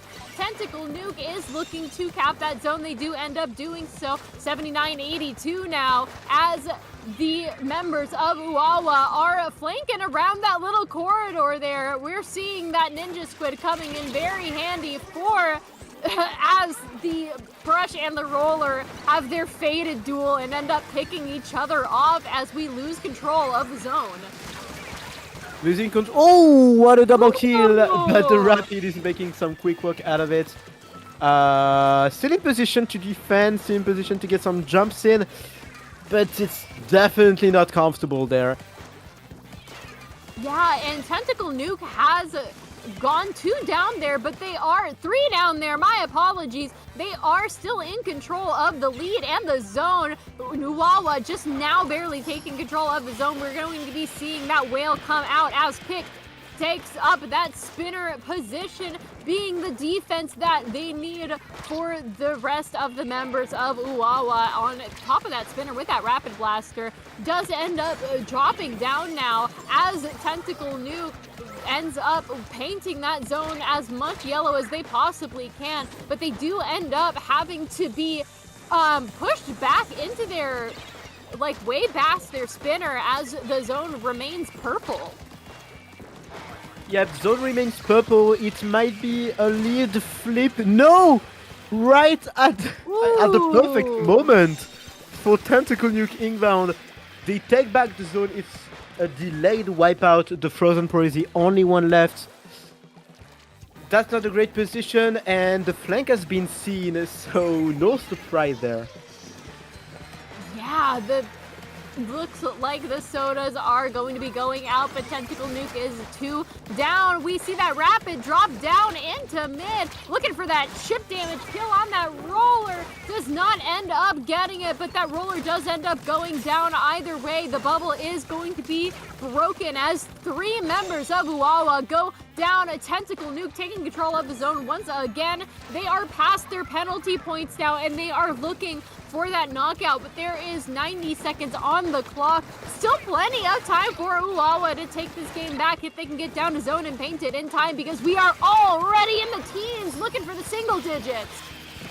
Yep, single digit is there, but no one is ready to jump onto the zone to take it for Uwawa, and that's going to be game number 2 for Tentacle Nuke inbound, cementing their lead. It's a 2-0, and it's already a match point. Already a match point indeed. 2-0.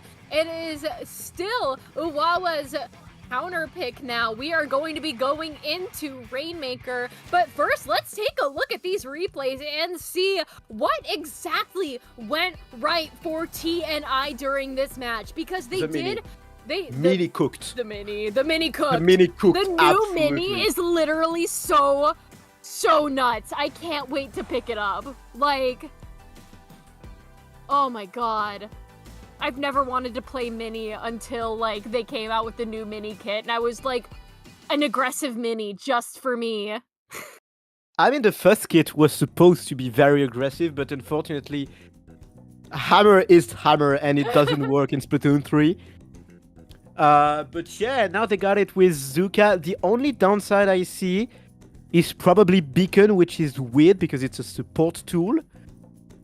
But it still works, and Mini is amazing to be, I mean, kind of a flip between mid-range and short-range. You can play very aggressively and easily fall back as a support player if you want. The weapon is just so cool to play. See, I feel like I think that the new mini kit would have been too powerful if they gave it a bomb. So they were like, oh my god, we need to give it something so it's not, like, insane. Beacon? And then John Nintendo said, yeah, sure, guys, let's go with Beacon Zuka. That's a great idea. Let's take a look at these counter pick options that we have for Rainmaker. It is looking like the stock standard, Scorch Gorge, Manta, Humpback. We've got Umami on there. We've got Crab Leg. Or if you really wanted to get crazy with it and super stock standard, we could go with the classic Undertow Spillway Rainmaker. Yep, very, very classic indeed, but I don't see it coming because both teams have, like, long-range players, and I can assure you, as a backliner, Undertow is just such a pain. Because you get rushed literally from everywhere.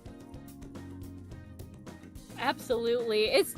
I'm glad that Undertow isn't, like, worse, but also it's, like, really just not a map that I find fun.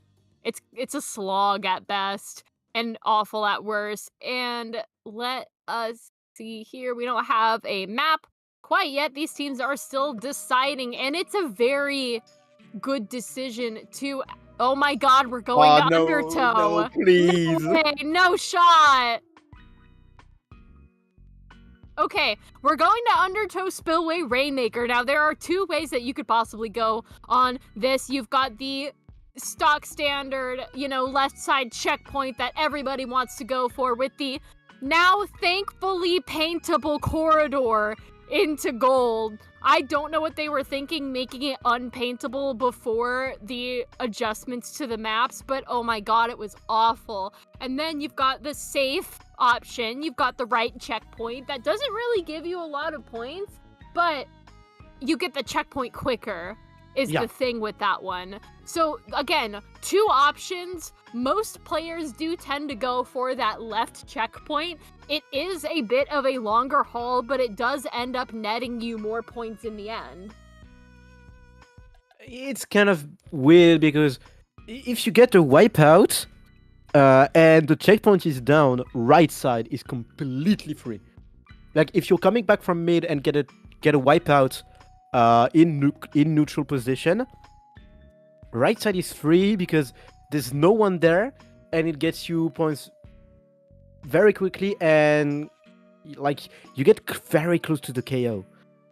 It's just really hard to push on the right side, though. That's why you absolutely need a wipeout. Yeah, it's such a pain to push on the right side of the checkpoint because it's like you've got the ramp. The ramp just sucks. It really does. It's like there's a reason why most players go for the left checkpoint despite it being a longer haul and frankly maybe a little bit more dangerous because of that little U-bend railing right above the checkpoint that people can camp on and easily like knock you out if you're not careful. But again, the right checkpoint's just hard. It's a pain to push from. You really only want to go for it if you desperately need a checkpoint. I will bring back some memories, but it feels like Kelp Dome in a sense. Like you have one long but safe path, and one incredibly dangerous but incredibly quick other path. For those who don't remember Kelp Dome who never knew the map, it was on Splatoon 1 and Splatoon 2.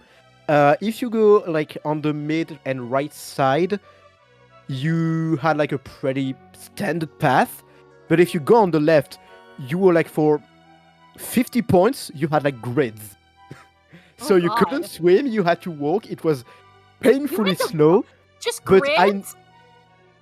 But I knew some strategies where people were taking like full run speed up to get to the grid. The classic Hydra players kits like consist of just the run speed up. I'm gonna be so real. Splatoon 3 is my first experience with a Splatoon game, so I never knew Kelp Dome, but the way that you were describing it sounds like Undertow, but worse. Am I correct? Yep. Yeah, Kelp Dome was like one of the worst maps because it was covered in grids. Like there was grids all the way, like the grids were on the upper half, on the upper part of the map, like above the mid. Wellstring to pick up some quick pop, I guess. Wellstring, and we've switched to the Tentatech splatter shot, which is pretty good, to be honest with you. I say that the Tentatech does end up going down to one down on either side in the moment now. Uwawa does end up going 2 down as I believe. What? What is going on? What have you done? How? How did you manage to not kill that guy with that rapid blaster? Oh my god! Can I take the defense of the rapid? It's so hard. It's so hard to be precise at close range. That's fair. That's fair. But what triggers me is that the Rainmaker holder didn't go for the checkpoint on the right. It went onto the right, but flipped to the left. Like, yeah, You know, it's a wild world out here. Uwawa is fighting for their life, literally, because they are in danger of losing this set if Tentacle Nuke ends up winning this 69-68. Nobody's broken a checkpoint quite yet, which is understandable considering this is, you know, Undertow Spillway. You've either got the quickest Rainmaker matches you've ever seen, or it's a complete drag for 5 minutes straight. And Tentacle Nuke does end up going 2 down alongside Uwawa, as it seems like Uwawa might have the chance to pop the Rainmaker if they can get that Shark out of their back. They're leaving the Rainmaker sitting there unpopped, as it is a Rapid Blaster fight in mid now. As that Shark reappears, it seems like Tentacle Nuke has the Rainmaker in their grasp, and they are looking for that left check that is heavily protected by that Wellstring and the Stamp. They do end up getting a pick on the dualies, but unable to get that Stamp throw kill, which means the checkpoint is completely free for Tentacle Nuke. Yeah, completely free, and there's a -3, so it's still going. It's still going, and the push is kind of it's go mode. It's go mode for one of the sides here. But they don't pick the Rainmaker. Yeah, they do. Okay, never mind. But still struggling to go forward. Oh, they were going on the right side. Oh no! They end up not getting that KO, but Uwawa is in a really tough spot because they basically have to KO Tentacle Nuke in order to win this game and prevent a loss on this set. And with 2 of the members of Uwawa having their, oh my god, we see the roller double 3 down on Tentacle Nuke now, and we are looking for that It's a wipeout! They have an opportunity to fight back, but no, the Mini was there, still cooking, still sharking, and they have another flank coming. There's no stopping them. There is no stopping them indeed, but oh my goodness, it is really not looking good for Uwawa now. As we can see, they are, the Dapples are protecting that Rainmaker just so well. As the Rainmaker begins to start to disappear, the Whales are going to be coming out from either side now, making sure that Rainmaker resets and that Uwawa can't get anything further. Yeah, and that's the thing. I mean, Wawa just need to make a push there. They have to go all in, or they lose a set. So Yeah. Tentacle Nuke Inbound are just in such a comfortable position where they have 1 minute to play. Just play it safe. Play it slowly. Make it so you see things coming at you and don't rush. Yeah, playing it safe is the way to go here, especially if you're Uwawa. You want to make sure that you can get that knockout that you need to win. Less than 30 seconds left on the match, so they have to make it happen. We've got a Stamp throw kill on Coda. Now 2 members of Tentacle Nuke are down. We're going to be grabbing that Rainmaker. They're losing so much time. Yes, they are. They are losing so much time. They need to go for it now. There's a flanked B. Oh! Oh! The brush getting splatted, but don't lose any time. Go for the checkpoint. Right now, you won't have another shot at it. Yeah, Zuka behind. Fortunately protected by the bubbler. Bubbler is popping off. And it is looking like Uwawa is gonna try and go for it. They don't have any other choice. They're going for the goal the safe, easy way, but it's not looking good. They lose the Rainmaker at the last moment, which means that Tentacle Nuke sweeps them off their feet with a nasty 3-0. What a dominance, but man, the strikes came just a bit late. Just a bit too late. It would be covering the push if they were there like a second earlier maybe. But yeah, 3-0 for Tentacle Nuke Inbound. Dominant set, honestly, but it was so close in the last minute.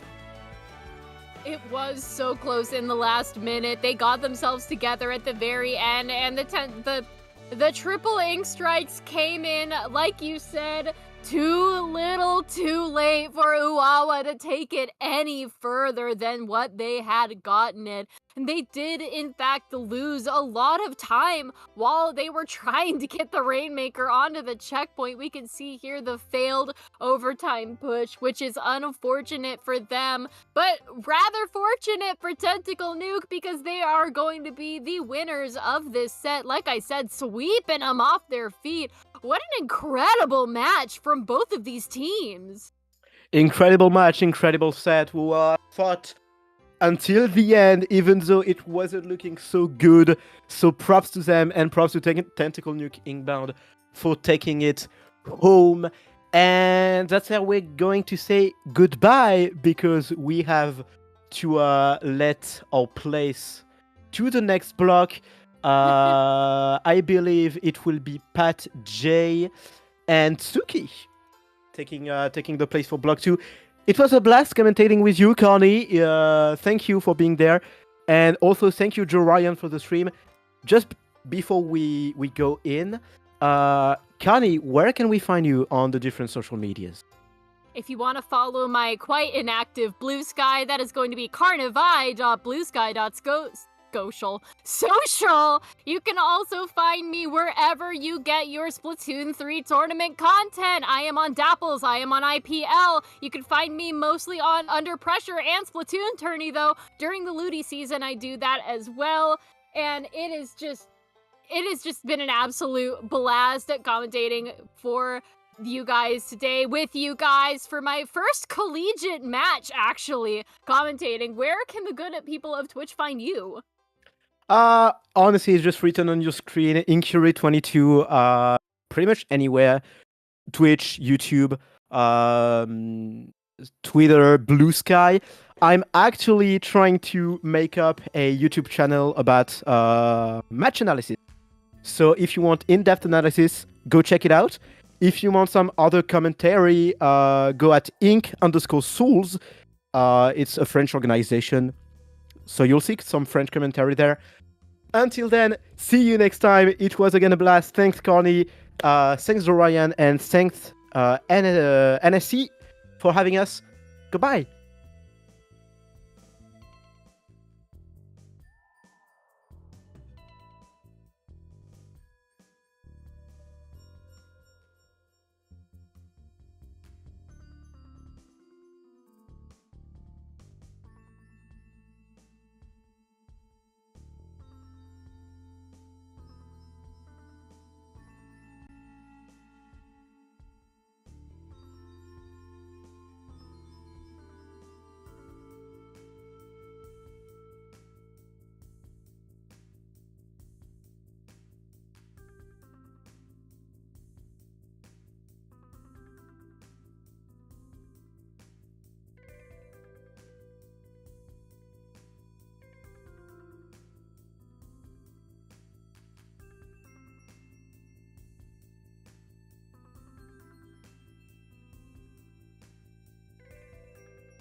And welcome back to this day 1 of NSE Splatoon Edition. I am Pat here with Tsuki. Tsuki, how are you doing today?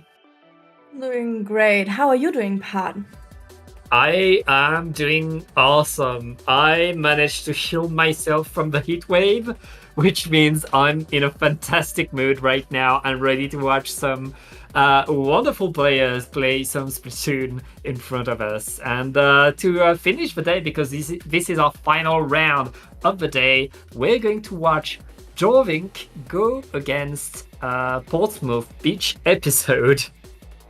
That's a long name, if you ask me, but we're gonna find a way. We're playing Turf War. Yeah. Nothing that I actually see a lot. How about you? Turf Wars, I think I've warmed up to it because I feel like it's the best way to introduce ourselves to the team, to show them like how they like to play, what they like to do. It's going to be very chaotic, of course, but that's why we have a best of 3 for a single point. And let's start on Robo-Roman and see how these two teams do, what they bring to the table. This will be very interesting to watch since Turf War isn't like the other ranked modes. But we're seeing lots of different weapons. I didn't expect a blaster in Turf War. And that blaster deals a lot of chip damage, and it's the new Rapid Pro that has the tripling strikes. Tripling strikes still very good to paint in the last second. J-Blast activate the inkjet right away, trying to take some control. It looks like Portsmouth is going to take control of mid right away, Tsuki. Yeah, they're coming forward, but the counter strikes are there. The thing is, mid is still in control for P-Beach EP. We're seeing a flank now, but we don't know if that's working at that point. I mean, both teams are still trying to find some control. We're still early in the game, but with 2 players down, it looks like Jorvik are going to have to... Oh, wait, never mind. The splashdown completely switched things up, and Jorvik, it's their turn to push in. Both teams still trying to get these splats to take control, to push ahead. They know that you need to get yourself ahead of the zone, and right now Jorvik are doing what they need to do. Ooh, that was a very good one. That's what you said. The blaster can be very useful, even in Turf War. The tip damage could have done some damage, but these were some pretty solid directs here. But that's now the chance for P-Beach to actually get like the whole turf back. But we're seeing so many fights in mid right now. Oh. Portsmouth very, very, very aggro right there, but it's not paying off. Jorvik really able to hold the line, hold the ground, and that big bubbler is slowing any push on the side of Beach. And right now, Portsmouth Beach are still struggling to get out of their spawn. We're entering the last minute, and Jorvik has all the map in their color. Yeah, we're seeing Jorvik actually they're pushing very, very into their spawn, so they can't actually get back to where they're supposed to be. But we are seeing Jet popping, but it didn't work out pretty good. Didn't work out perfectly right now, but there's a lot of players down on Jorvik. It looks like Portsmouth took back their control, took back the map, and in these last 20 seconds are retaking most of the map, but they lose 2 players. Already Jorvik still back on the attack, back on the painting duty to retake the map. It looks like Portsmouth Beach, despite having top players and a huge roster, will let Jorvik take game number 1 in a commanding fashion. Yeah, they did actually very, very good. At first, we could have thought it could have been like the other way around, but they did some very good place in the end. I mean, Turf War isn't like a mode where the beginning counts as much as the ending, right? So things can happen very fast within like the last 30 seconds. Yeah, as you said, the last 30 seconds, but decides so much. For Jovink didn't mind. They had control of the map for most of this game. And Portsmouth Beach episode, I mean, Portsmouth is a huge, huge university here in NSE. Last season, they had, I think, 3 teams, maybe 4. Last summer season, last year, they won. So they're very much one of these juggernauts of NSE that you expect to do incredibly well. And right there, Jovink, unfazed, getting the results, getting their points, but it's only point number 1 of a best of 3, and we're going to go on to Mahi result now. I'm looking forward to what we're gonna see in this Turf War round. I don't know if we expect like weapon changes, especially for Jovink. It actually worked out very good, so I could actually think about no changes. I mean, it's Turf Wars. There's very much a plan for the competitive modes and a plan for Turf Wars. Right now, we see a few changes in terms of weapons, and we see Sabri with the tent right there. That tent will take a lot of control, especially before the water dropped. These super chumps take most of mid. Yeah, the Airburst doing thing aerospray. That was a very quick one here. Just to get things right, that was a statement. But the Viper's doing a lot of things to get some chaos into mid, actually getting 2, which is very, very good for the team. Oh, and the third one. Okay, the Viper's doing a very good job for Jovink here. Yeah, Jovink not slowing down, getting more and more points, more and more splats. And Portsmouth are still struggling to get out of sport. Another Reef Slider, another punish. Jovink can see it coming and are chasing all of Portsmouth out of here. This is a massacre. They chose this weapon for a reason. And I think that's a hot take here. It's for the special. Maybe. But I'm not sure. They're doing a great job. These specials are working pretty well for Jovink right now. Portsmouth Beach episode are still fighting from their spawn, trying to get in. And now that the water drops, we should see a bit more changes. The Reef Slider is going to find its mark this time. And with 2 players down, Jovink are forced to leave some ground open to Portsmouth. Yeah, Portsmouth actually has like the perfect opening for the last minute. They shouldn't get picked now, but the Reef Slider is coming. Oh my goodness, the wipe! That was fast.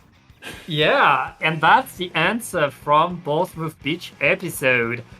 Getting control over mid, going into the last minute. Now it's their turn to really have that control to keep Jovink away. But Jovink have a few specials ready. Here comes the hammers. J-Blast dodging with the jetpack, but it's not working. It looks like Jovink are back into mid. Yeah, they actually have a chance to get the point that they want, of course. And they actually get a pick on Portsmouth, and another one could be crucial. Ooh. Oh. It could be indeed, but everybody is falling down right now. The Viper is the last squid standing for Jovink, I believe. Fighting around, maintaining presence. 10 seconds left in the game, and our 2 teams are trying to paint as much as they can. It looks like Jovink is retaking all of mid in pink, and they are going to probably take this game as well. Yeah, let's see at what the map looks like, and that's interesting. We see another game. Yep, we do get to see another game. And I love that, especially since this is the last set. We want to make it more interesting to all of us. Yeah, it really felt like Jorvik had taken mid and were completely repainting mid, but Portsmouth were all around the map, contesting every single part, and that double with the hammer was pretty crazy. Jorvik not able to get that victory yet, which means we are going to a game 3. And I love to see that game, actually, since it is worth the first point. It's actually very good to win that one. Yeah, I think that opening game, that opening point is giving you a lot for the rest of the set. You know, you have some momentum, a bit of the advantage in terms of the counter picks, and that's pretty good if you want to play. But I mean, we still have a lot to show between these two teams. But one thing is for sure is that Jorvik are getting the splats, and Portsmouth able in the end to contest, but they got pummeled for most of this game. Yeah, the teams are getting ready. We're gonna see a game on Hagglefish Market. Yeah. Are there any strategies that you know of? I mean, Hagglefish Market and all three of these maps have in common that you play turf was very much like Zone on it, which is you fight for mid. Once you have won that fight, you try to put yourself ahead of where the zone would be, and then you try to hold that ground. That's what decides things a lot. So you can really see it as a game of splat zones where the first minute is spent painting your spawn, and the last minute is spent really fighting harder because you know it's now or never. But yeah, let's get into it, I would say. Do we see some changes? I don't think so. No, I don't think so as well. We're seeing pretty much what we've seen from these players, and it looks like Portsmouth are extending ahead already, not really painting their spawn. They want to win that first fight, and it looks like it's working for them. 2 down onto Jorvik, and Portsmouth will take control over mid. Yeah, Jorvik actually told their junior to paint their spawn, but for some reason Portsmouth actually rushed to mid and got some players, so that worked out for Portsmouth. Ooh. A Reef Slider to punish the Tacticular right there. Very nice move by Portsmouth. Jorvik right now, they looked super strong until now, but now they look in danger constantly. We're ending the first minute of this game, and Portsmouth has taken control and have not yielded. Oh yeah, they're getting pick after pick at the moment. Jorvik needs to get some picks to actually get into that, because when we will look at that map, if you're getting pushed back into spawn, it's a problem, and you need to actually get down to where the enemies are, which isn't working for Jorvik at the moment.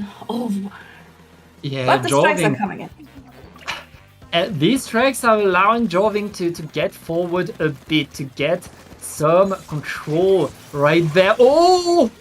Yep, that's a rough one for the hammer. Jorvik kinda defeated right there. It's only the heavy edit left standing for the team, and they're going to be sent back to spawn as well.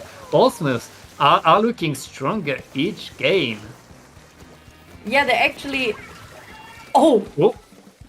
That... It's so funny that these kind of things hit at that point, but that was necessary for Jorvik to get back into mid. They finally got in. Now it's time to actually push Portsmouth back to their spawn if possible. Yeah, Jorvik right now getting back into mid, getting back into the fight, and able to take some control over mid, which means it's on Portsmouth to assemble or push. The Reef Slider coming a bit early, but able to get 2 on the follow-up, and the Blaster to apply the chip damage. What a move! Yeah, that was actually a very good play for Portsmouth here. Only 14 seconds left, and yeah, Joving now is under intense Yeah, stress. I mean, it's very rough for Joving. The hammer is deployed. It's going to get a trade only. I believe Portsmouth have taken a lot of the map. Yep, that's going to be Yeah. 2-1 for Portsmouth. They're going to take the first point of this set. Very intense match, but that wipe in the end cost the point.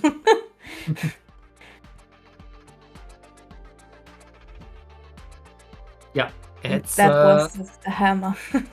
That hammer was very insane. But we had great hammers on the side of Joving. They really make that hammer works. But in the end, it was not enough. Portsmouth, in game 1, the Reef Sliders were not finding much. In game 2, they were getting punished still. But in this game, the Reef Sliders were finding their marks. They were creating the opportunities. They were getting the splats. And that was enough for Portsmouth to get the first point, which is pretty good for them right now. Yeah, now they have the advantage and aren't in like that stressful situation where you have to get back to lead in the whole set. Mm-hmm. Yeah, and we're starting on zones again, of course. Mm-hmm. Yeah, we'll go with zones. It's going to be onto Joving to pick the map because they lost the last game. Joving have very much the opportunity to come back. I mean, they've shown us that they can win these fights. They've shown us that they can win a game. So it's very much, can they do that again? As Portsmouth seems to have learned a bit how to play against Joving. Now it's on Joving's turn to adapt. Yeah, we're gonna see if they can actually adapt on Split Zone's Manta Maria. I don't see that map as much as I should. But in Split Zones, there is like a difference. We have two split zones, and they need some strategies to actually hold them. Yeah, I love a double zones map. And Manta Maria, it's a very long map where you take a lot of time to respawn. Having these two zones means you need big pushes to get full control, and especially with the map being so big, it can be pretty rough to take control, and it can be even rougher to get back control to make sure to apply penalty on your opponent. Yeah, actually, like when it comes to that map, I think it's very interesting to watch since, as you said, it's finally a map where we have two zones instead of one big zone, and I think it makes it so much more interesting to watch since you just can't like get just into zone and hold it. You always have to watch both, and that's something that I really like about that map mode combination. Yeah, and Manta is very much a map that rewards you for getting ahead of the zone. If a team is able to put themselves on top of a bunker to watch the enemy street and really take control very much more forward than you see in other maps, you can have a longer hold. But now let's see what the ranked mode compositions are for the team. We see a few changes. A pencil is going to come, but the aerospray is still here. I didn't expect that aerospray. But the thing is, I mean, zones is still like a mode where you have to paint. That was quick. Yeah.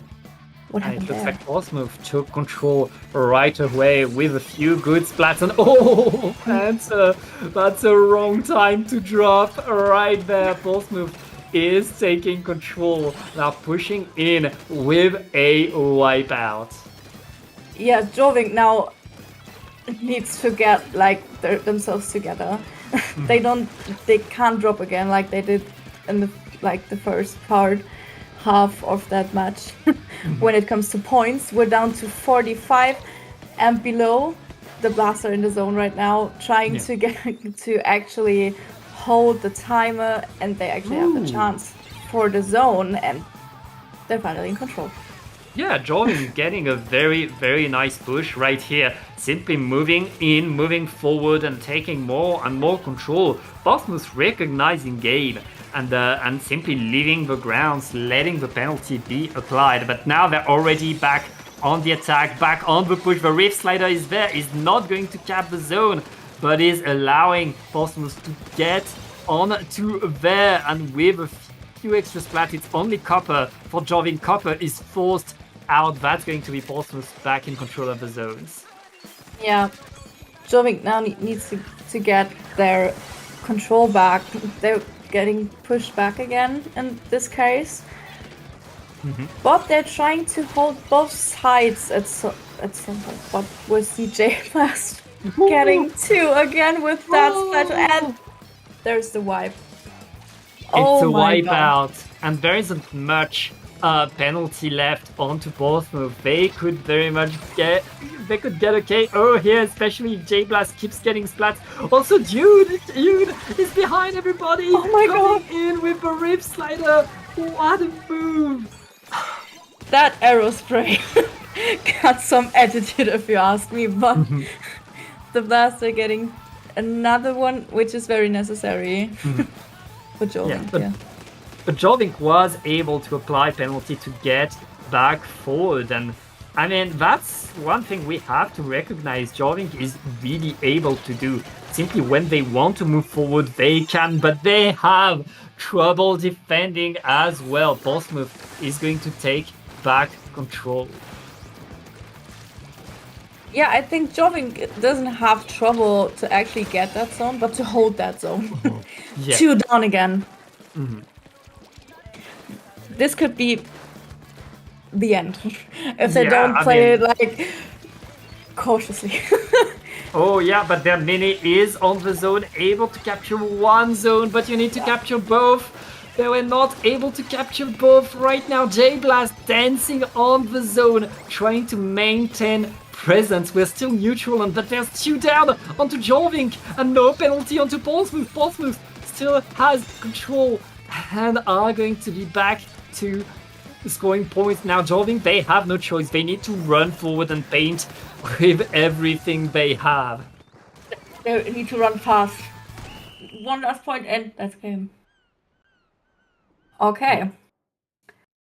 Another That's advantage for Portsmouth. Yep, that's point 2 for Portsmouth. They only need to win one more game in order to win this set. It will be very nice to see if Joving actually gets a chance. Maybe they could actually get a few more points or even win the set. They just need to actually get their defense a bit up. They're getting picked like as soon as they were in control. But we have like other modes right now. Yeah, we are moving on to the next map, to the next mode.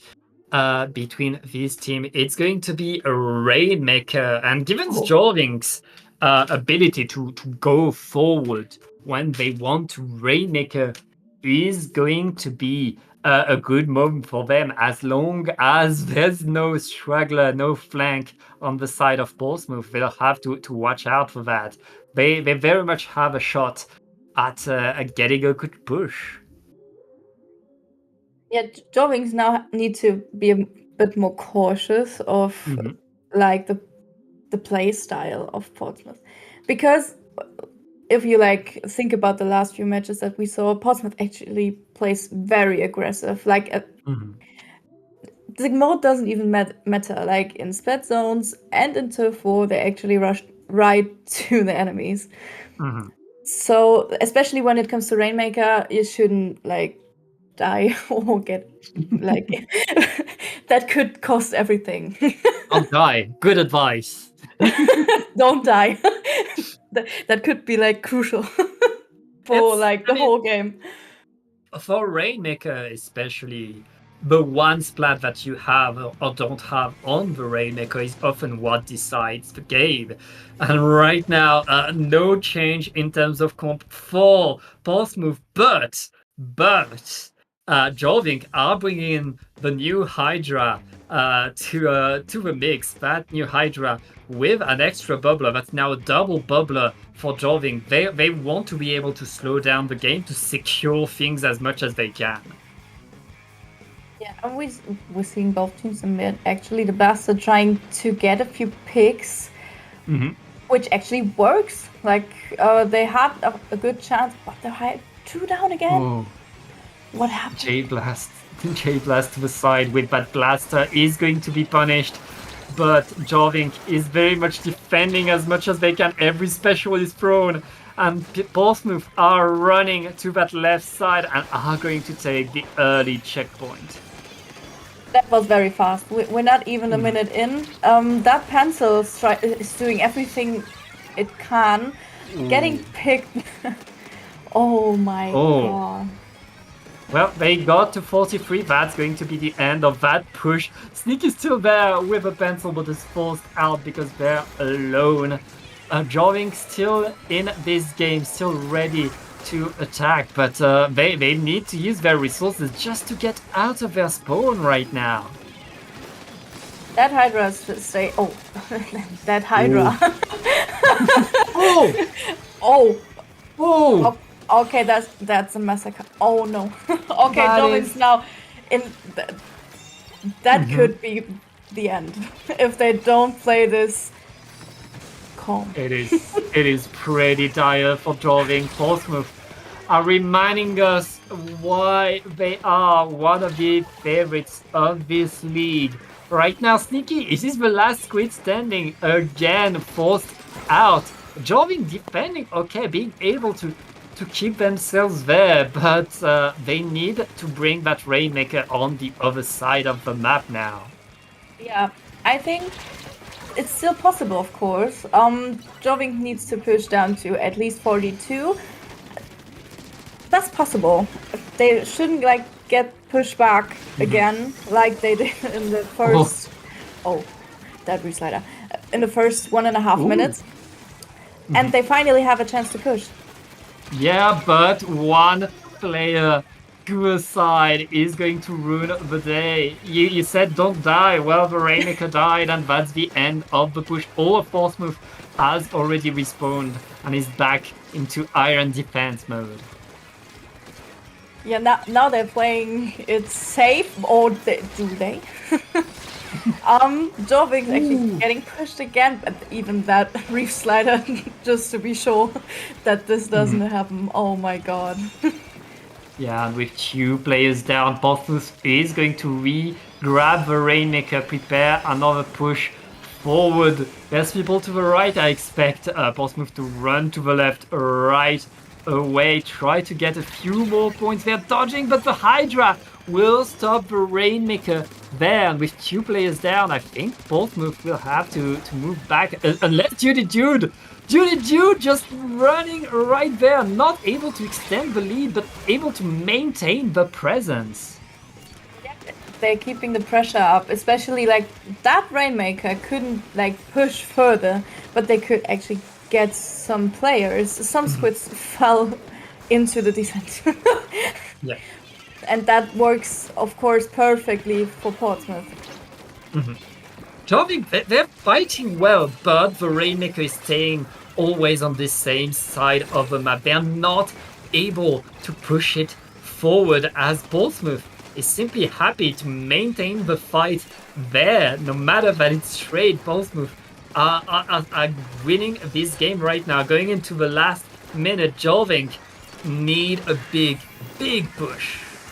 Yeah, they need to get some picks. The 10 already down, which they need. But the thing is, if the Plaza needs to, they have to get that pen out.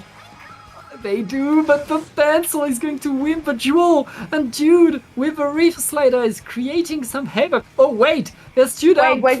down. It's only Sneaky. Can Sneaky get the snipe? No, the checkpoint is broken, and Jorvik is still in this game with 20 seconds left. They can get lead. Oh, Oh my We're god. so close! That's so close, but the juniors last, and we only have a few seconds on that. Oh, that pop. That's it. Yeah, And that's that's a wipeout. that was close. That was Unfortunate. almost a comeback by Jorving. That was a very, very close one in the end. They could have done that. Just a few pixels. And they nearly done that. Yeah. But I would say Potter did like actually have played very, very well, like over the whole set. They kept their aggression, they kept their strategy. I felt like they got like the nerves that Joving didn't have, sadly, at some point in the matchup. Yeah. Yeah, that was a great set indeed. Portsmouth showing the color, reminding us who they are, what they can do, and getting a great set. Jorving able to fight, but not able to get a point, not able to seal the deal enough. They were close, and we will see more of them in the following weeks. But Tsuki, I believe this is the end for today. It's time for us to say goodbye. And before we do, where can we find you on the internet? Can you plug yourself? Of course I can. Actually, you can find me on Dapple. I'm TOing a lot on here, like go play Girls to a Cup. Just saying that to be sure that's a tournament that I will be hosting on here. But you also see me TOing on LeBlanc. That's my own org. But if you want to see my art, you can go to Blue Sky, which is Tsuki7777. Wow. And yeah, like you see my X tag on there for my Twitter. I don't use that one anymore. Like, yeah. But that's about it. I think you also can see me on my Twitch, but it's like a more German one. So I don't think you're not interested. But yeah, Pat, where can they find you? Well, you can find me on Blue Sky. It was written on your screen right in a second. Padre Alton at Blue Sky is the best way to find me. And I'd like to give a special shout out to our wonderful observer, Jorian, always doing an awesome job showing us the game, showing us the replays.